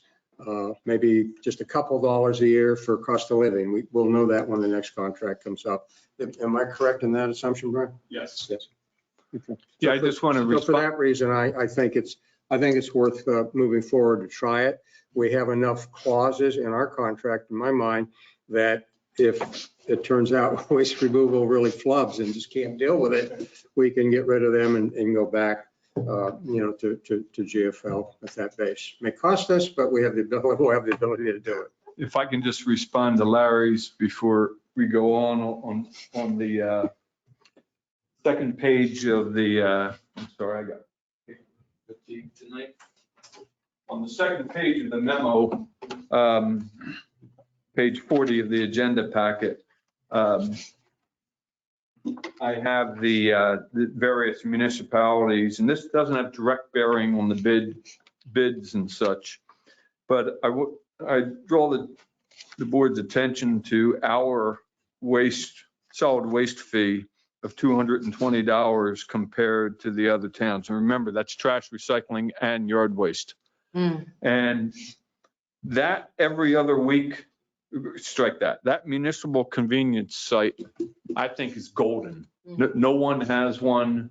And so worst case, Kramer was wrong, and there is a $62,000 increase. And next budget cycle, Larry's right. I would not recommend any, well, we can't, the tax bills are out. I wouldn't recommend any changes if we have to, if we need to do a budget amendment if things don't work out on the tipping fees, which again, certain that they will on trash, highly confident that they will on recycling. Even if we raised it $17, I think that's the best service, mainly because of that municipal service site out there, which no one else has. And that's 24/7, 365 hours a year, 2.5 miles from anyone's home in town. So hopefully we won't go there. Anyway. Besides, it'll be really nice to talk to somebody in charge who's in Morehead City rather than someplace in Canada. Well, we don't speak to the GFL's Canadian base. We don't speak to them. Charlie has someone, and they switched it out midsummer because things were so bad. And that person's in Newport. And the government service rep that I operate with, that I deal with normally, that I met with repeatedly over summer on service issues, is in New Bern. This is more about service than it is about anything else, Brian. All right. I'd just like to reiterate, Ted, what you said. It's so true. When we first got this information, I was concerned about the $12, $14 a year. Excuse me. But then reality struck and I realized that in 1 month, when the switch, when the letters went on 2 years ago, I lost two $45, $65 trash cans in 1 month, both the recycling and the other one. And so I spent, now they weren't brand new, but I spent $40 or so in that 1 month. And I said, stupid you, when I looked to myself, when I looked in the mirror, it's about service. That's the most important thing we're looking at here. So, Commissioner Connect, and then we'll take a vote. Sure. The one question that I've received most often from residents is, are there any penalties in the new proposed new contract with respect to, late pickup, next day pickup, and things like that, and poor service? So there are. That was one thing that came out of the RFP process. We have essentially what I'm calling poor service penalties, liquidated damages. And to the point that's being driven home by all of you, GFL told us if selected, we want to negotiate that. Don't know what that is. Waste removal said, we'll do it. Well, we can meet all these. So they've agreed to accept the penalties that's in the contract, Yes. whereas GFL has not agreed to accept those as is. That's correct. Tasteful. Okay, any other Pretty quick, comments? Big bullet. Okay, we have a motion and a second on the floor. All those in favor, say aye. Aye. Okay, all those opposed? It's unanimous. We've selected Waste Removal as our solid waste contractor. And this will be effective, what, January 1st? Is that correct? That's right, Brian? That's correct. Yeah. Okay. The new year. Christmas. Okay, Yeah. next up is the big dog on the agenda. Well, we had several big dogs. The review of pedestrian planning committees and the engineer sidewalk feasibility report. And again, I'm turning to Town Manager Kramer to introduce this. Okay, I'm on the first slide, feasibility, got it. So again, very quick recap for anyone listening online. This past February at our offsite, board directed that we look at what's next for sidewalks in town. We formed a pedestrian planning group. They met 3 times. I reported to this group after, I believe, the 3rd meeting, and this board then decided specifically to focus on Highway 58 from the red light east to the AB border for sidewalk and for a nature trail in the Roosevelt Natural Area from the fire station west to the Clam Digger. The PPG wrote a draft, and then the BOC took that draft. They wrote a draft survey, excuse me. Then the BOC took that and made some modifications. The board decided to add costs and tax implications to the survey, and we commissioned Arundel engineers to write a feasibility study to give us those costs for the survey. Next slide, please. For the sidewalk, and this is specifically what we told him and what he put in his report, he considered utility, terrain, and driveway conflicts. And he also looked specifically and as outlined in his study, emphasized where crosswalks would be required, depending on which side of the road we were talking about. He broke the sidewalk segment, that's what I'm talking about now, red light to AB, into 3 segments for study. And I'm going to briefly highlight what he found in each segment. Next slide, please. Pine Knoll Boulevard to Arborvitae, the north side of the road has 3 driveways with slope issues. And a slope issue means it exceeds the 2% maximum slope allowed. After this, in your mind, I'm kind of going west to east. After these 3 driveways and the specific addresses are in the report, then it's generally level. I will highlight that he pointed in there that we would have to reach some type of agreement with these 3 specific driveways to modify the driveway on up to private property. So not just the driveway and the right of way. On the south side of the road, he said it was generally level. However, we would have to cross 4 condominium driveways as well as the western entrance to Dogwood. And also for this segment, he believed 2 additional crosswalks. And he recommended the north side of the road for this segment. Next slide, please.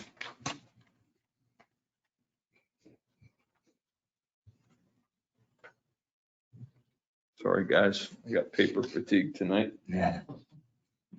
You're lucky, that's all. Yeah, Mimosa to Cedar. From Mimosa to Cedar, on the north side, generally level. However, as you move east, and he specified in the report where this was, the grade level decreases, meaning the elevation, if you will, the train decreases below the road. So the options there that he outlined are either bring in fill to raise it up. Okay, we could leave it low, and potentially have some drainage issues, put in fill to raise it up, or put in a wooden walkway a la the Atlantic Beach Trailer Park. And I know I'd lose my job if I even recommended that, so I won't. But those were the options he outlined. He did not believe the south side was conducive due to grade in many areas, and believed the south side for this area would require 2 crosswalks. So his recommendation for this segment was the north side as well. Next slide, please. The Cedar to Atlantic Beach. On the north side, it's level, but again, with this same grade level decrease, with the sidewalk being lower than the road. And said also on the north side, this was even more significant in the Westport area. On the south side, he said the terrain was level and below grade near Pinewood, and then increase going east. And in this particular segment, the engineer believed 1 additional crosswalk. He did not give a specific recommendation on this particular segment.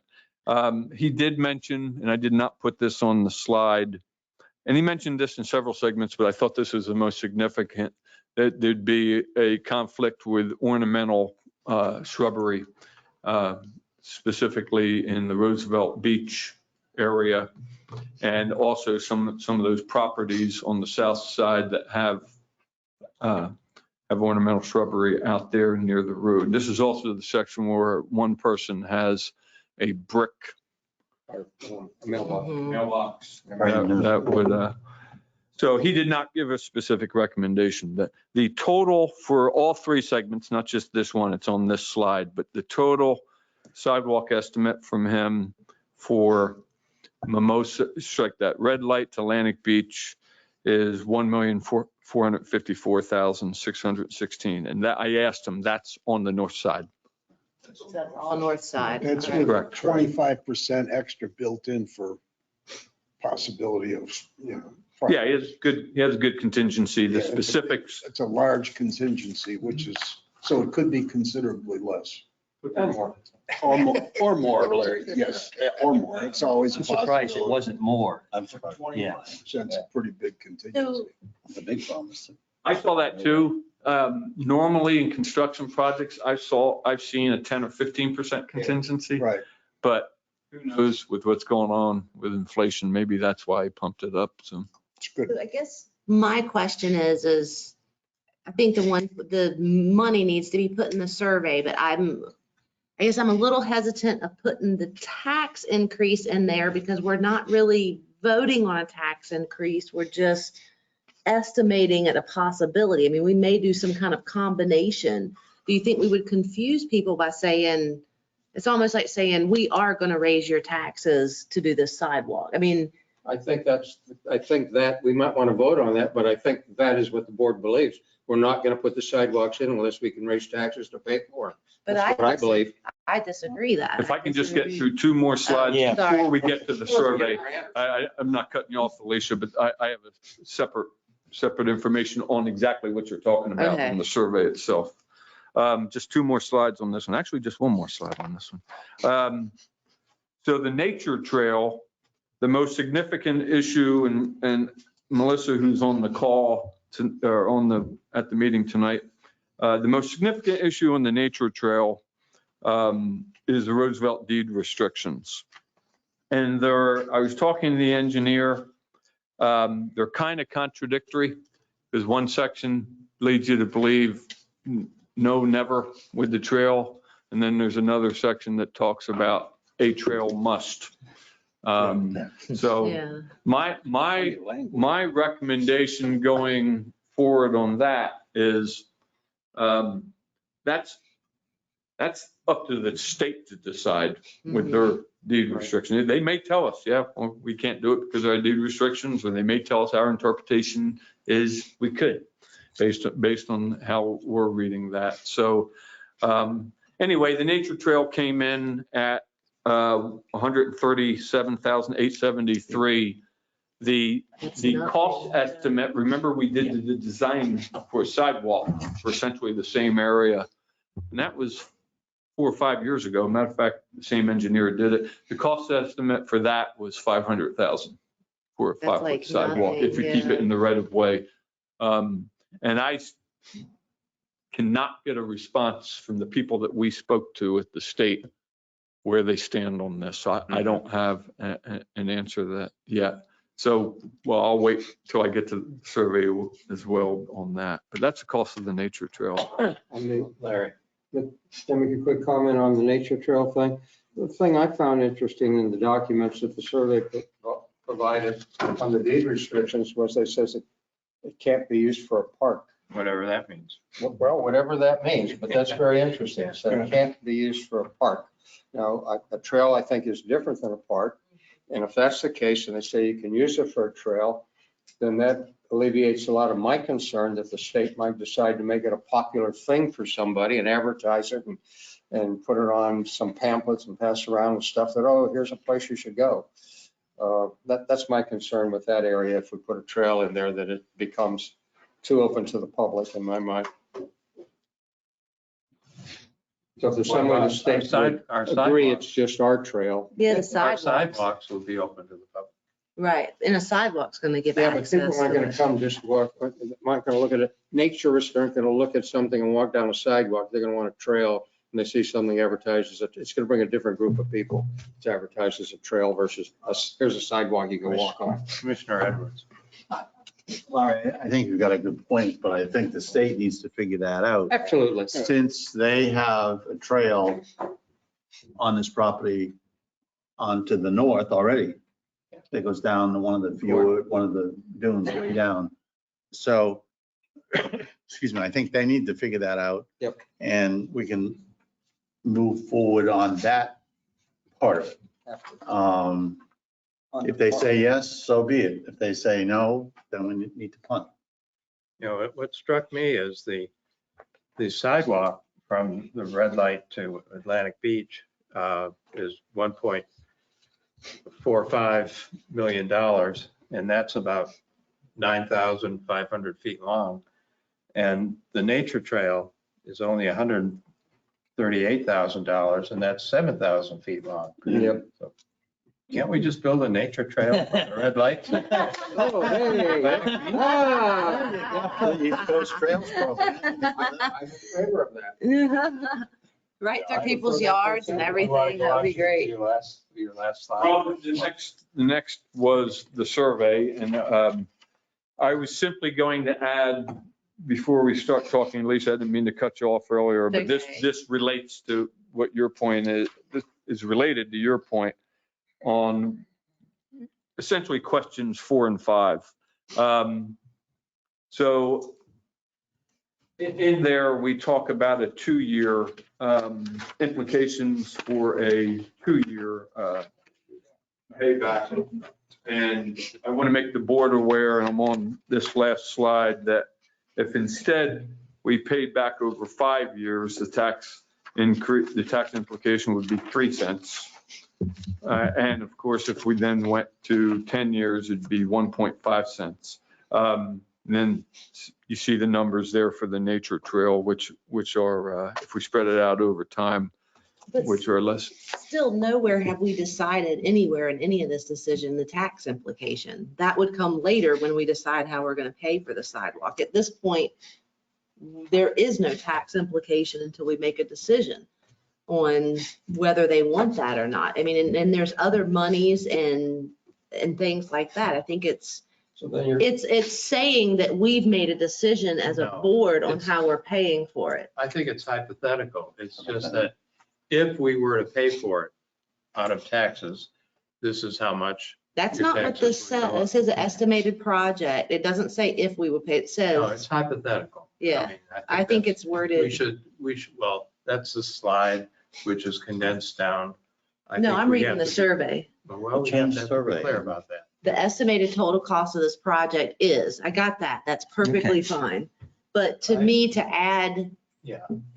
the tax implement, it needs to either be reworded in such a way that people really do understand that, no, we're not raising, Right. we've not made that decision yet, that this is what it's cost.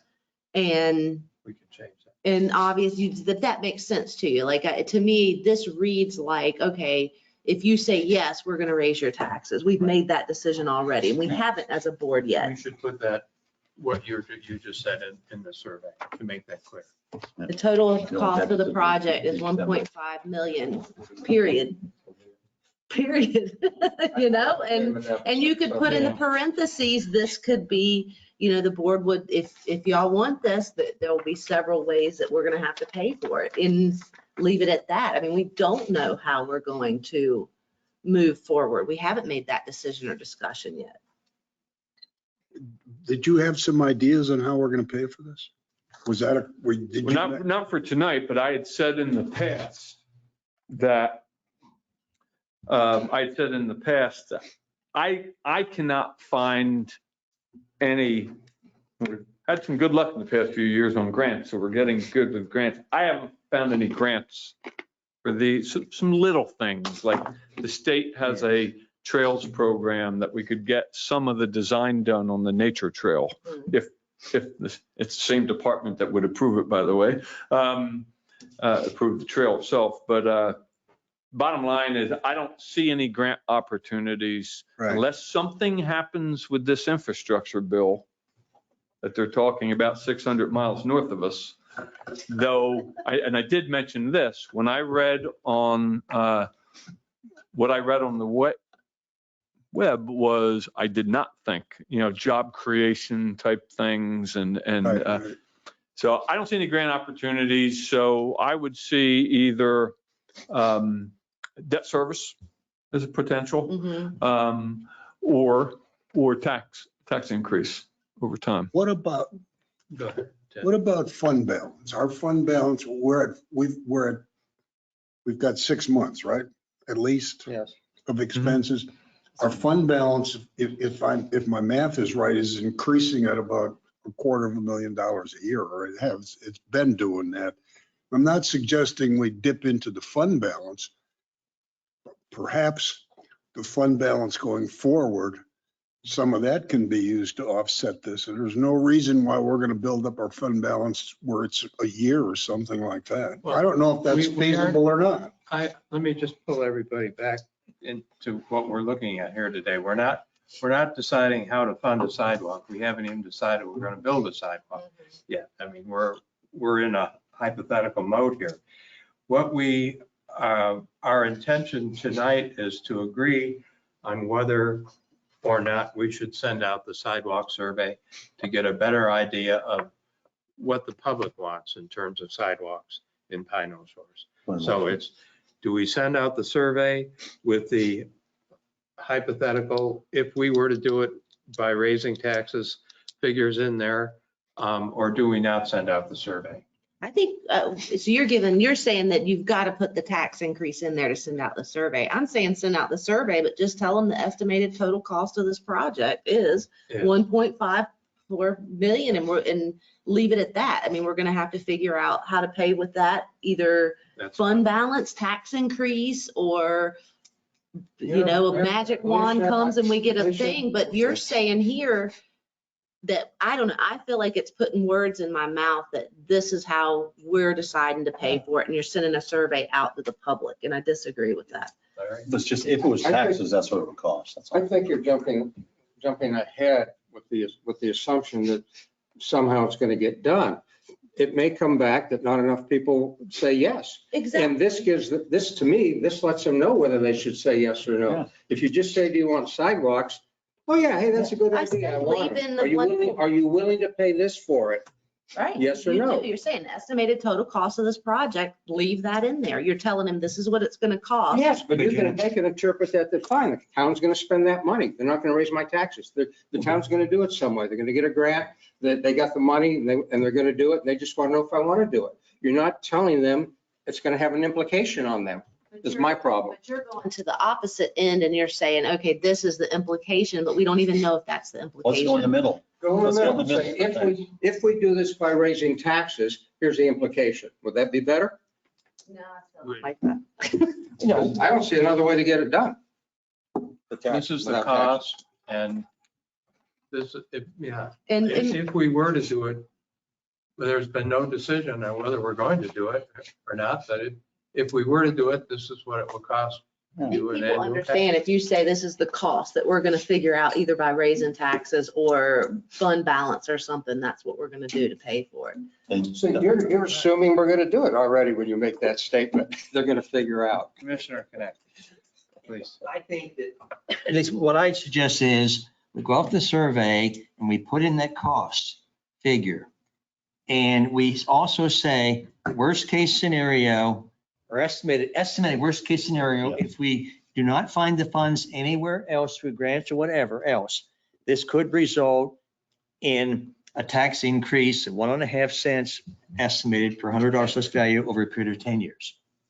I'd go along with that, That's what I for would- sure. I So think that instead of 2 makes years, sense. you're saying 10 years. I wouldn't, I know, I'd say 10 years. I think it makes sense to be 10 years. It's a long-term project. Long-term project. Gonna last. 40 So pounds, how 40 about years this? of wording. How about Well, this, Brian? I like that, maybe in Thank you. parentheses saying, for example, if we don't get any other funding, Right. this is the possible tax. I And then- would and then- compromise. for And that. then we'll look at other ways. You know, Yeah. there's Powell money. We can use some Powell money if we had to, I guess. I just think we have to move ahead. Yes, I agree. Yeah. Yeah. And Closure on it. Bill and Alicia basically are agreeing on that, Mm-hmm. I think. So I think that makes sense. We give them an example and let us tell us what they want to do. I do have a question though, Brian, on the 10 years, 1.5 cent. What loan rate did you assume? Probably be 3. Yeah, that person is not here tonight, but it was very good rate. I don't I think know. this, yeah, it's a lot less than I thought it would be. I think I assumed like 2%. And I thought it came up 2.5 or 3 cents.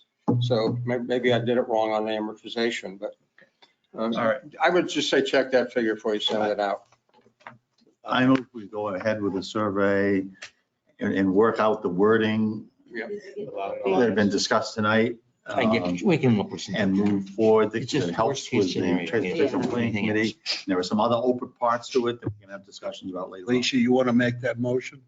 I'm sorry, to approve the survey based on the wording. with Based Bill? on the wording that you No, want. we're- Oh, Nope. Someone's already made it. I'll second, yeah.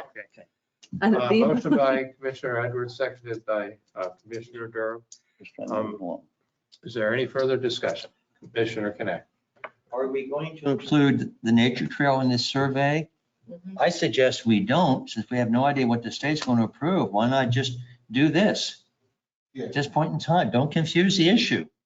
Good point. Because I think from what I've heard, there's some people really in favor of the nature trail and others are really opposed to it. Why even make it an issue at this point? We don't even know if we can do it. Set down your it's opposition. Even some people down here. I agree with We don't that. know we can do it. So you just want to So why even scratch, suggest it? you want to scratch number I would- 5 for I right would now? just- Want to move forward, yeah, on sidewalks and so. I just limit to the sidewalks. I don't know. What do you think? Yeah, I agree. All right, we could do Bullet. that. So we're gonna amend the motion to, So we know from the state. If you want to make some comment that we're also discussing with the state if there might be a possibility to blah, blah, blah, something like that, but without, providing any It's just detail. going to muddy the waters of I it. wouldn't even I would just take it scratch out number completely. 5. In my opinion, at this point, So no comment? Scratch number 5, yeah. Sure. Can I make a comment? Yeah. I guess I don't disagree with that, except this route from one end to the other is already on the East Coast Trails Program, of which North and South Carolina are part of. And it's I saw on the website that North Carolina, the group that does the approvals and so forth, has bought into that part already. And it's supportive funding. Now, whether it would be part of the Roosevelt thing because of the grant, the deeds and all that, or the other part of the program that's on it is the one in Emerald Isle now. So the alternative could be, and I don't want to muddy it, but just so you have all the information, I think it would be easy. that could be right out along the side of the road. Oh, yeah, I think it- absolutely, yeah. I think it would Sidewalk be- out there, especially if they fund it. I think it would be easy to do that as a standalone project with its own survey Mhm. at a future date, once we know a little more about the intentions of the If it can be, state. yeah, If if it it can't can be done. It can't be done. Well, But that's we on don't their have the north, south, north side, south side issues to deal with, and we don't have a whole lot of homeowners to deal with. You know, with Just some crossing deer, driveways and raccoon. disturbing vegetation and those sorts of things. So I think if we could proceed with the sidewalk survey from Pine Hill Boulevard to, and at this point in time, just to continue with the progress we've done. Yeah. Okay. No, I had, yeah, I had made the motion. with- We'll amend Clark's motion. Put in Have the- it be Alicia's. Yeah, that would be good. You be the motion. I don't care. You did it, who did it originally? I'm just trying to Or was move it it. I did it. Oh, Bill. Okay. Okay, you got, Clark made a motion. I don't think the motion got a second, and then that. no, motion- Alicia said. I second it. It's okay. But we need to go I back guess and I made, amend I it. guess my motion was to amend, and A motion to amend it by taking out the Roosevelt. and Question to 5. add the language, like the worst case scenario, Right. there could be a tax increase. You know. The 10 Yeah, year. that- In addition, I would make sure I captured the essence of that, and I'll compare this to what Charlie has. What the wording is going to be, only for number 4, we're striking number 5, is something to the effect, for example, if we funded this only through taxes, and I might put in parentheses as opposed to grants, the implications would be a 1.5 cents over 10 years. Mhm. estimated. For example, yeah, that's For good. example, no, I'd go further and say, for example, in the event we're not able to obtain any other grants or other sources of funding, Other sources of funding's got to be in there, right? and this is what it's going to be. Larry Corsello could make a voluntary contribution of 1.5 million. You never know. As soon as Okay. I gather, All right. it's a problem. If we're clear on what the motion is, We're good. I think we're finished with discussion. Now, I have one more item. One more item. Okay. Should we decide at this point that we want it on the north side or the south side, I think we ought to make that decision. It's going to affect the survey. Good. I think the, North side. North side, but Yeah, I think Seems we're to going me with the that survey. I think it'd be the north side. I think that that's what you ought to be in our survey, the north side, Good point. not leave it up in the air as to which side. Yeah, that could be wordsmithed easily in the Yeah. number 4. I think there was a question about size in the survey.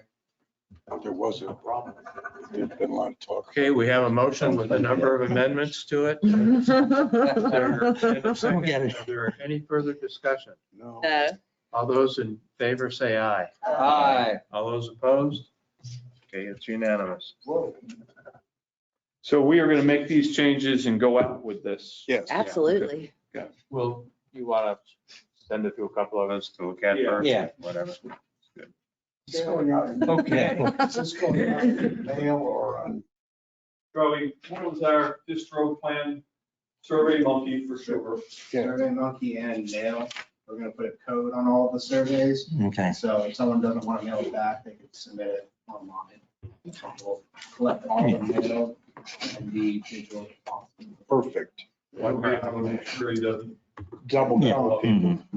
So it's going to be a significant mail out. Okay, well, thank you, everybody.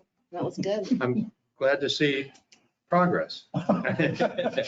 No, I mean, really, we spent so much time on sidewalks. We've been talking My about this for life. 15 years. Okay, next item is our town clerk, Charlie Rachi, again, the phase 2 boardroom connectivity. Take it away, Charlie.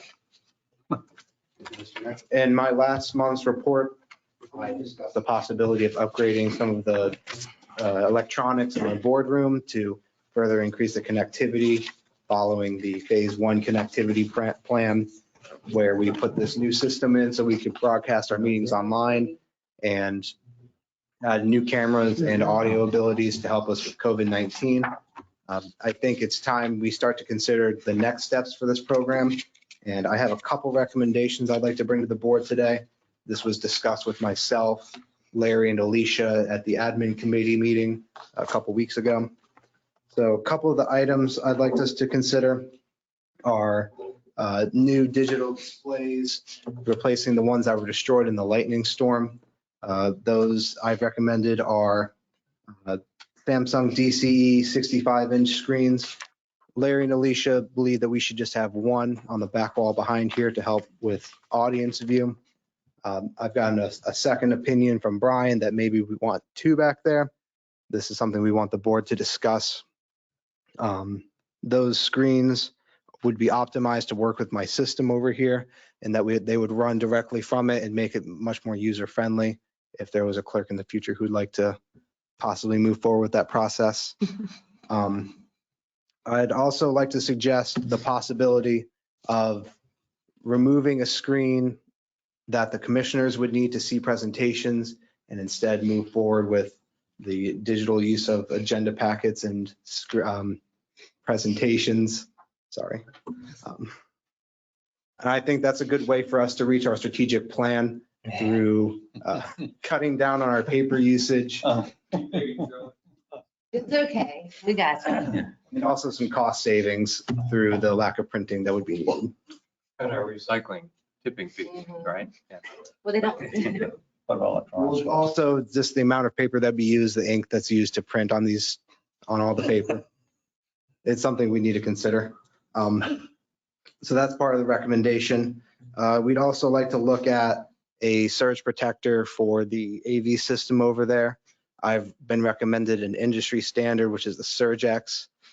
This is a piece of equipment that's used at many outdoor stadiums and arenas with digital needs, and that helps protect against lightning storms. I've also recommended an alternative, which is not what was recommended by our previous contractor, but it does have other cost-saving abilities. It's more of a home surge protection system. That's something we want to discuss. And finally, we want to look at new chairs for the ward members. In your packet, you see recommended faux leather chairs. That sounds like a buyout. So That was Larry and I decided on those chairs. You leave us Why do we alone. have 6 chairs in one item and 8 chairs in the next? Because they come in a package. So that was the bulk package that I found them in. Okay. They sold at that rate. I would like to add also that I spoke with our representative from Staples, and they said that they'd be willing to work with us on certain items if we wanted to get a more competitive rate. So we're not approving to purchase any items tonight. I just want us to maybe consider what we want to do next so that I can look for grant opportunities in the future to be able to do these upgrades and have confirmation from you guys that this is what we want for the boardroom. If our meetings keep going on this long, we need lumbar supports added to them, maybe, and I wanted heat and cooling. heat, yeah, and heat. Reclining. Well, tonight, one of the things we're supposed to decide is, do we want to do 2 monitors or 1 monitor? Well, Can we break it down into pieces and we'll go Sure. one by Okay, one? so we'll start with the displays. Display. Yes. So the recommendation from the admin committee was to have 1 screen behind you guys that would be used for the viewing public. That would be the Samsung TV that I recommended. That's in my line item budget. It'd be 65-inch, which would meet the needs of anyone sitting in the audience. Is 65 inches bigger than the 2 we had? yes. Correct. Those were 50 inches. So the one in the corner here, anybody here could see. I guess, yeah, even Brian and Joel, I mean, y'all could see it from the podium. I mean, a 65-inch Oh, all the right way here. across the room would be, Wouldn't it be here? no, it'd be in the corner. We were gonna put it in the corner, but on arms, you've seen the way they can swing They'll things out. swing. By the time you looked at it, it'd probably be like where between the two flags are right here. And we thought that would give everybody enough vision with one, rather than sticking one in each corner. Or you can go in the middle of the room and, remove that stuff. I mean, that's another option. Yeah, we were I don't talking know how about far taking all down it that would come. down anyway. So the size would be good if we were to put it, say, where that picture is right there. The only challenge would be the angle for people sitting on this side. If we had an adjustable mount that could solve that issue rather than getting a second monitor. That was just based on a recommendation that Brian gave, and I can understand it. I think that would certainly help widen out the space that we need in here a lot. Yeah, I think I had two recommendations. These are the only two thoughts. One, I want the entire board to have cold folding metal chairs. So we could go fast. Yeah, I like that. I like that. Good to me. Really But uncomfortable ones. seriously, I'd ask the Church board to pews. remember, it's been a while. Remember our demographic, and we have people on both sides of the room. Yeah. And for $1,100 for, that's what we go with. Two of them. I'd recommend two, But I guess- and if you do one, I'd put it behind, we'd lose our seal right there. We'll find another spot for it. I agree with Brian. For the cost on them, we need one on each end. Well, I think they still need to be in the corners. Yeah, agree. But otherwise, Yeah. you would. All right, anybody like to make a motion on whether we should do one or two? Or I think two is fine. two? I think we But need to don't do make a two motion. because you have one in the corner, you try to angle for this side, people in that corner aren't gonna be able to see it. So I think two. Okay, we don't need a motion or a vote on this, do we? We'll just kind of agree. Is that, We'll have is all that of the enough? quantities in the budget. Remember? Okay. Two for those. Charlotte, are you sure that surge protections is really worth the investment? I think it is based on the investment that we've made on the equipment over there already. I've heard so many mixed feelings on do they work, don't they work, depending on what happens. And that's why I think it's important to consider the industry standard one. Okay. And it could be expanded outside of the AV system as well. If we were to have a good electrician to come in and take a look at it, we might be able to consider hooking up the server to it as well. And that would, I think, once our warranties run out on some of these items, it would end up being a cost saving investment over time. Okay. All right, what's the next item? So You want? I'm going to stick with the TV for a second, Charlie. One of the things that we really did want to talk about was the rolling TV Yes, mount. yes. And that would be, I know Brian said something in the back or something in the lobby for people, but also the other boardroom. We could set up a cart with a smaller TV that our visiting people could use. It could be rolled in different areas and hooked up to a laptop, computer or presentation. Just a moment. I'll talk to Charlie afterwards. That was a bad idea? Yeah, here was my thought, and I didn't articulate it well that night. I thought, I thought again for people out there to see what's going on, but, in 14 years, I've only seen overflow out there 2 or 3 times. And we could do it. But the other thing I thought that night when I said that was, I was envisioning like when you walk in a lot of places, like I was envisioning on that TV, we have all of our announcements, so we have, the 6 or 7 tickers coming up, board meeting Wednesday night, turkey trot, so. But I mean, that's, to me, that's an add-on, and if the board doesn't want to do it, it's fine. I guess- As far as needing it for overflow, that was probably overkill. Can we add it later? We can always add it Sure, later. we could add any of this later. If there's anything that the board's concerned with right now, I could go back, do more research on it and bring it to you I again. think how we envisioned it being used is we don't want outside people touching this, but if we had just a TV that they could hook up to, that they could roll in here or roll here, it could be a benefit, and then we could use it if we needed it in the back of the room or something like that. That was kind of our thing. We could use it for their meetings instead of trying to use any of these big things. That's just a thought. And Brian maybe could use it in the Yeah. smaller room or something for What's the total presentations and cost? stuff.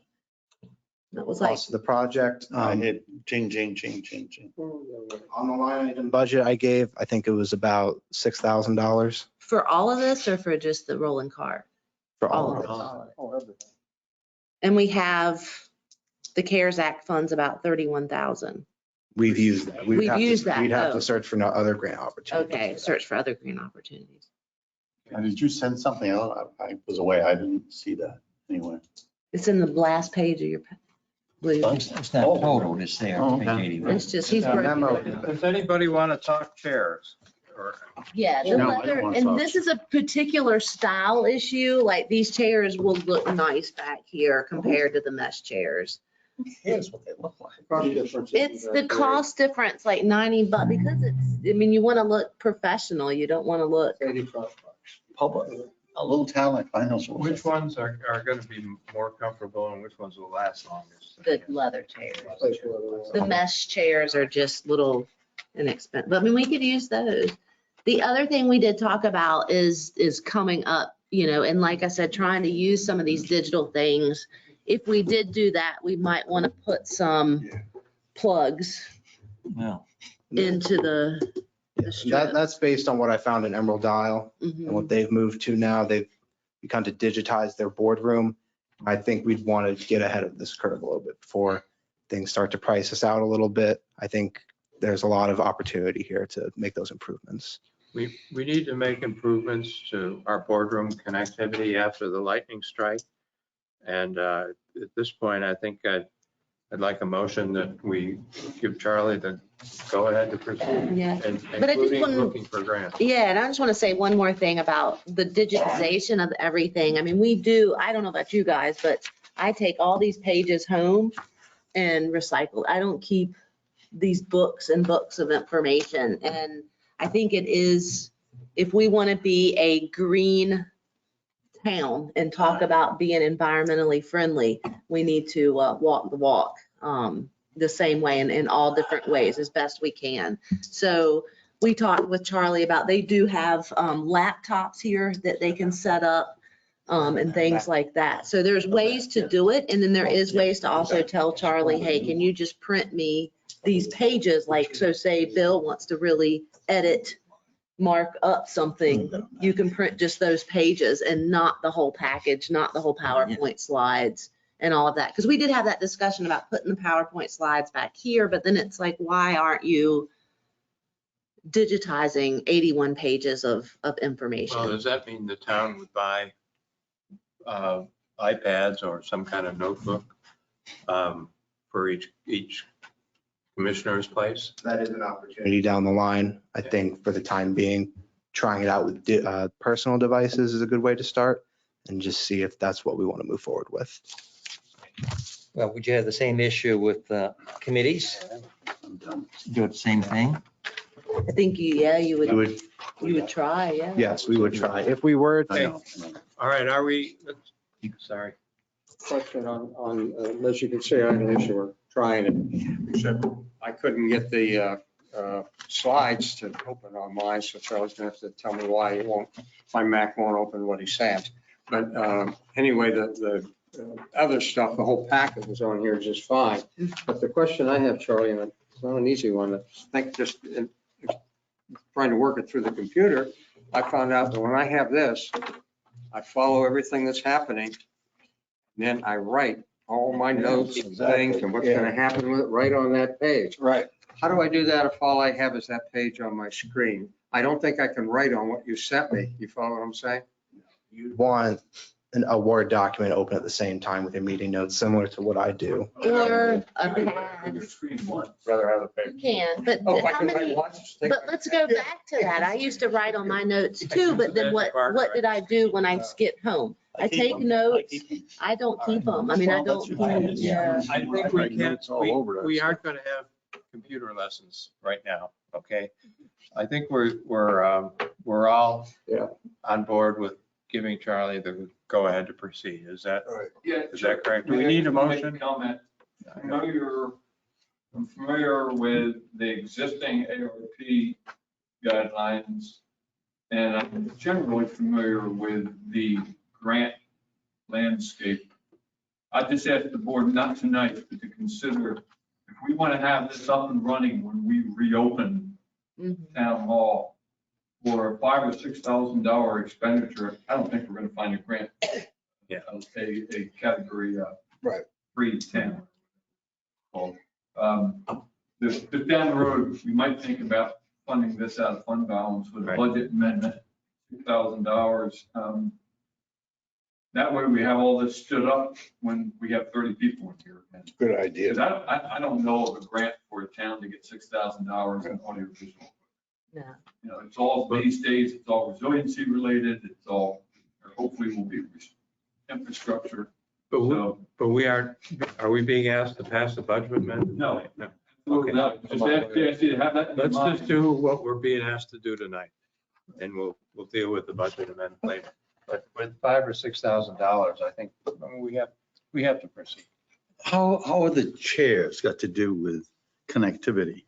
Well, because You're connected We're to it, aren't you? You're not floating on and it. if we have 4-hour meetings in here. Yeah. Well, I think it's a good reason not to have 4-hour meetings, to be very honest. That's why Brian wants the metal chairs. I know, that's what he We- said. And you see, we didn't order Brian a nice chair. It was just And we us. need to be able to swivel to see we need to swivel to see the monitors and things like No, that. but, you know, seriously, on the issue of connectivity and getting people, you know, in town connected, I just ask you to consider that, not tonight, but might be smarter. We'll check all around heading into the November board meeting on grants for this type of thing. I'm not optimistic we can find a grant.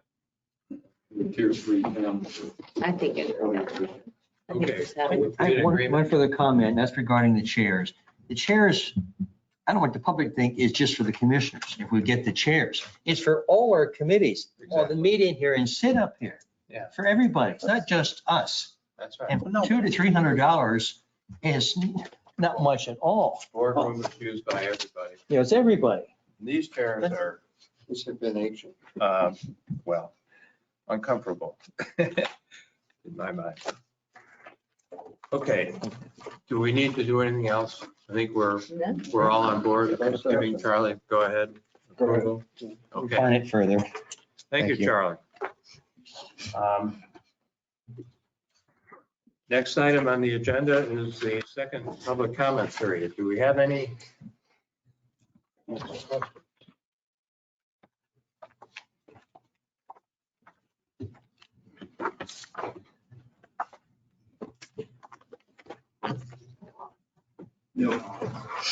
Okay, Good meeting. thank you. Next item is the mayor and commissioners reports. Anybody have anything they would like to raise, bring to our attention? I have one thing, and that is the length of meetings. And I know Brian is working with the staff to, make sure that the staff reports are thorough but concise, and to try to save a little time there. We did talk, and I'm just putting these things out here, not for decision tonight, but just to give people some things to think about. We can talk about them at a future meeting. There was another suggestion that we reorganize the agenda and take care of, everything down through the consent agenda in presentations, and then do new business first, and then do the town manager and staff report second. But How will that You know. save anything? yeah, I don't, how, if it would. Will cut that save time out or not. anything? I- It's the same thing. Just moving things around, yeah, that's true. Well, it's just if they're only interested in the new stuff, then they don't have to watch the last half. Okay. The public can. Well, I was don't have to talking about stay. us. They can Personally, leave. I think the town manager and staff reports are That's the only benefit. very informative, and I hate to lose them. Absolutely agree. The other issue would be start time. I think that with doing everything online as we have been now, And Charlie puts the video of these meetings on YouTube, I believe, so they're accessible to anybody who misses this meeting at any time in the future. We could start these meetings earlier in the afternoon. I know Alicia's still working, and I'm not sure how much earlier we could start. It's one day a month. Keep that in mind, but we could start at 4 or 5 or maybe even earlier. If Right through dinner time. well, 6 o'clock is dinner time too. We used, John, we used to meet at 2 o'clock when I was a commissioner a long time ago in a different world almost. And we moved to this time largely because we thought we'd get more people to show up for meetings and it didn't work. And then our previous mayor was at a job, so that's why we stayed at 6. So I think that's wide open, whatever anybody thinks on it. The other part that wasn't mentioned, it was so the people who were working could come to the meeting. Yeah. They don't. Well, Well, they some do. did more in 2008 and 9 when I first got on. They really did, Ted. It's dropped off recently, but the last 3 or 4 years. But before they did. So with the webinars and, I guess they can't come in person, but with the webinars and the video, But you can't it watch. solves a little bit of that problem. You still can't watch and work at the same time. But at 5 o'clock. 5 o'clock would be I also fine. work a little part-time, and I like to work around the house in the daylight. So to me, having the day to do things and then the evening to do this works out so much better. I personally prefer like 6 o'clock, It works. because that way, at least I can get up a bite to eat with my wife early, not have to wait to 8:30 or 9 o'clock or 8 o'clock to get home. Okay. And I think it's better for the public if they want to attend. Right. Not say, that, well, we're doing it, you got to go to the YouTube to watch it if you're working. I don't think that's fair. Okay, for now, we'll keep everything as it is. I think we did a good job tonight to get through the agenda that we had in front of us in 2 hours and 15 minutes so far. So I want to thank everybody for that. And I think we can all, I think if we just keep the clock in mind, that we can manage even with large agendas. We could do better than we have done it sometimes in the past. I have no problem if you want to rearrange the agenda and put the new business head of the town manager. I don't have a problem with that, staff reports. That way people that, are interested in a specific item, new business can come, then they can leave. Anybody else? Okay. Either At this way. point, I'd like to entertain a motion to go into closed session. Motion by Commissioner Edwards, seconded by Commissioner Costello. All those in favor? Okay. Charlie, you're. Shut it down. We need to take a break. We just go right out. No, we're just going to take. Let's keep going. Yeah, I don't know We're what. talking about green and white votes. Good night, guys. I don't know.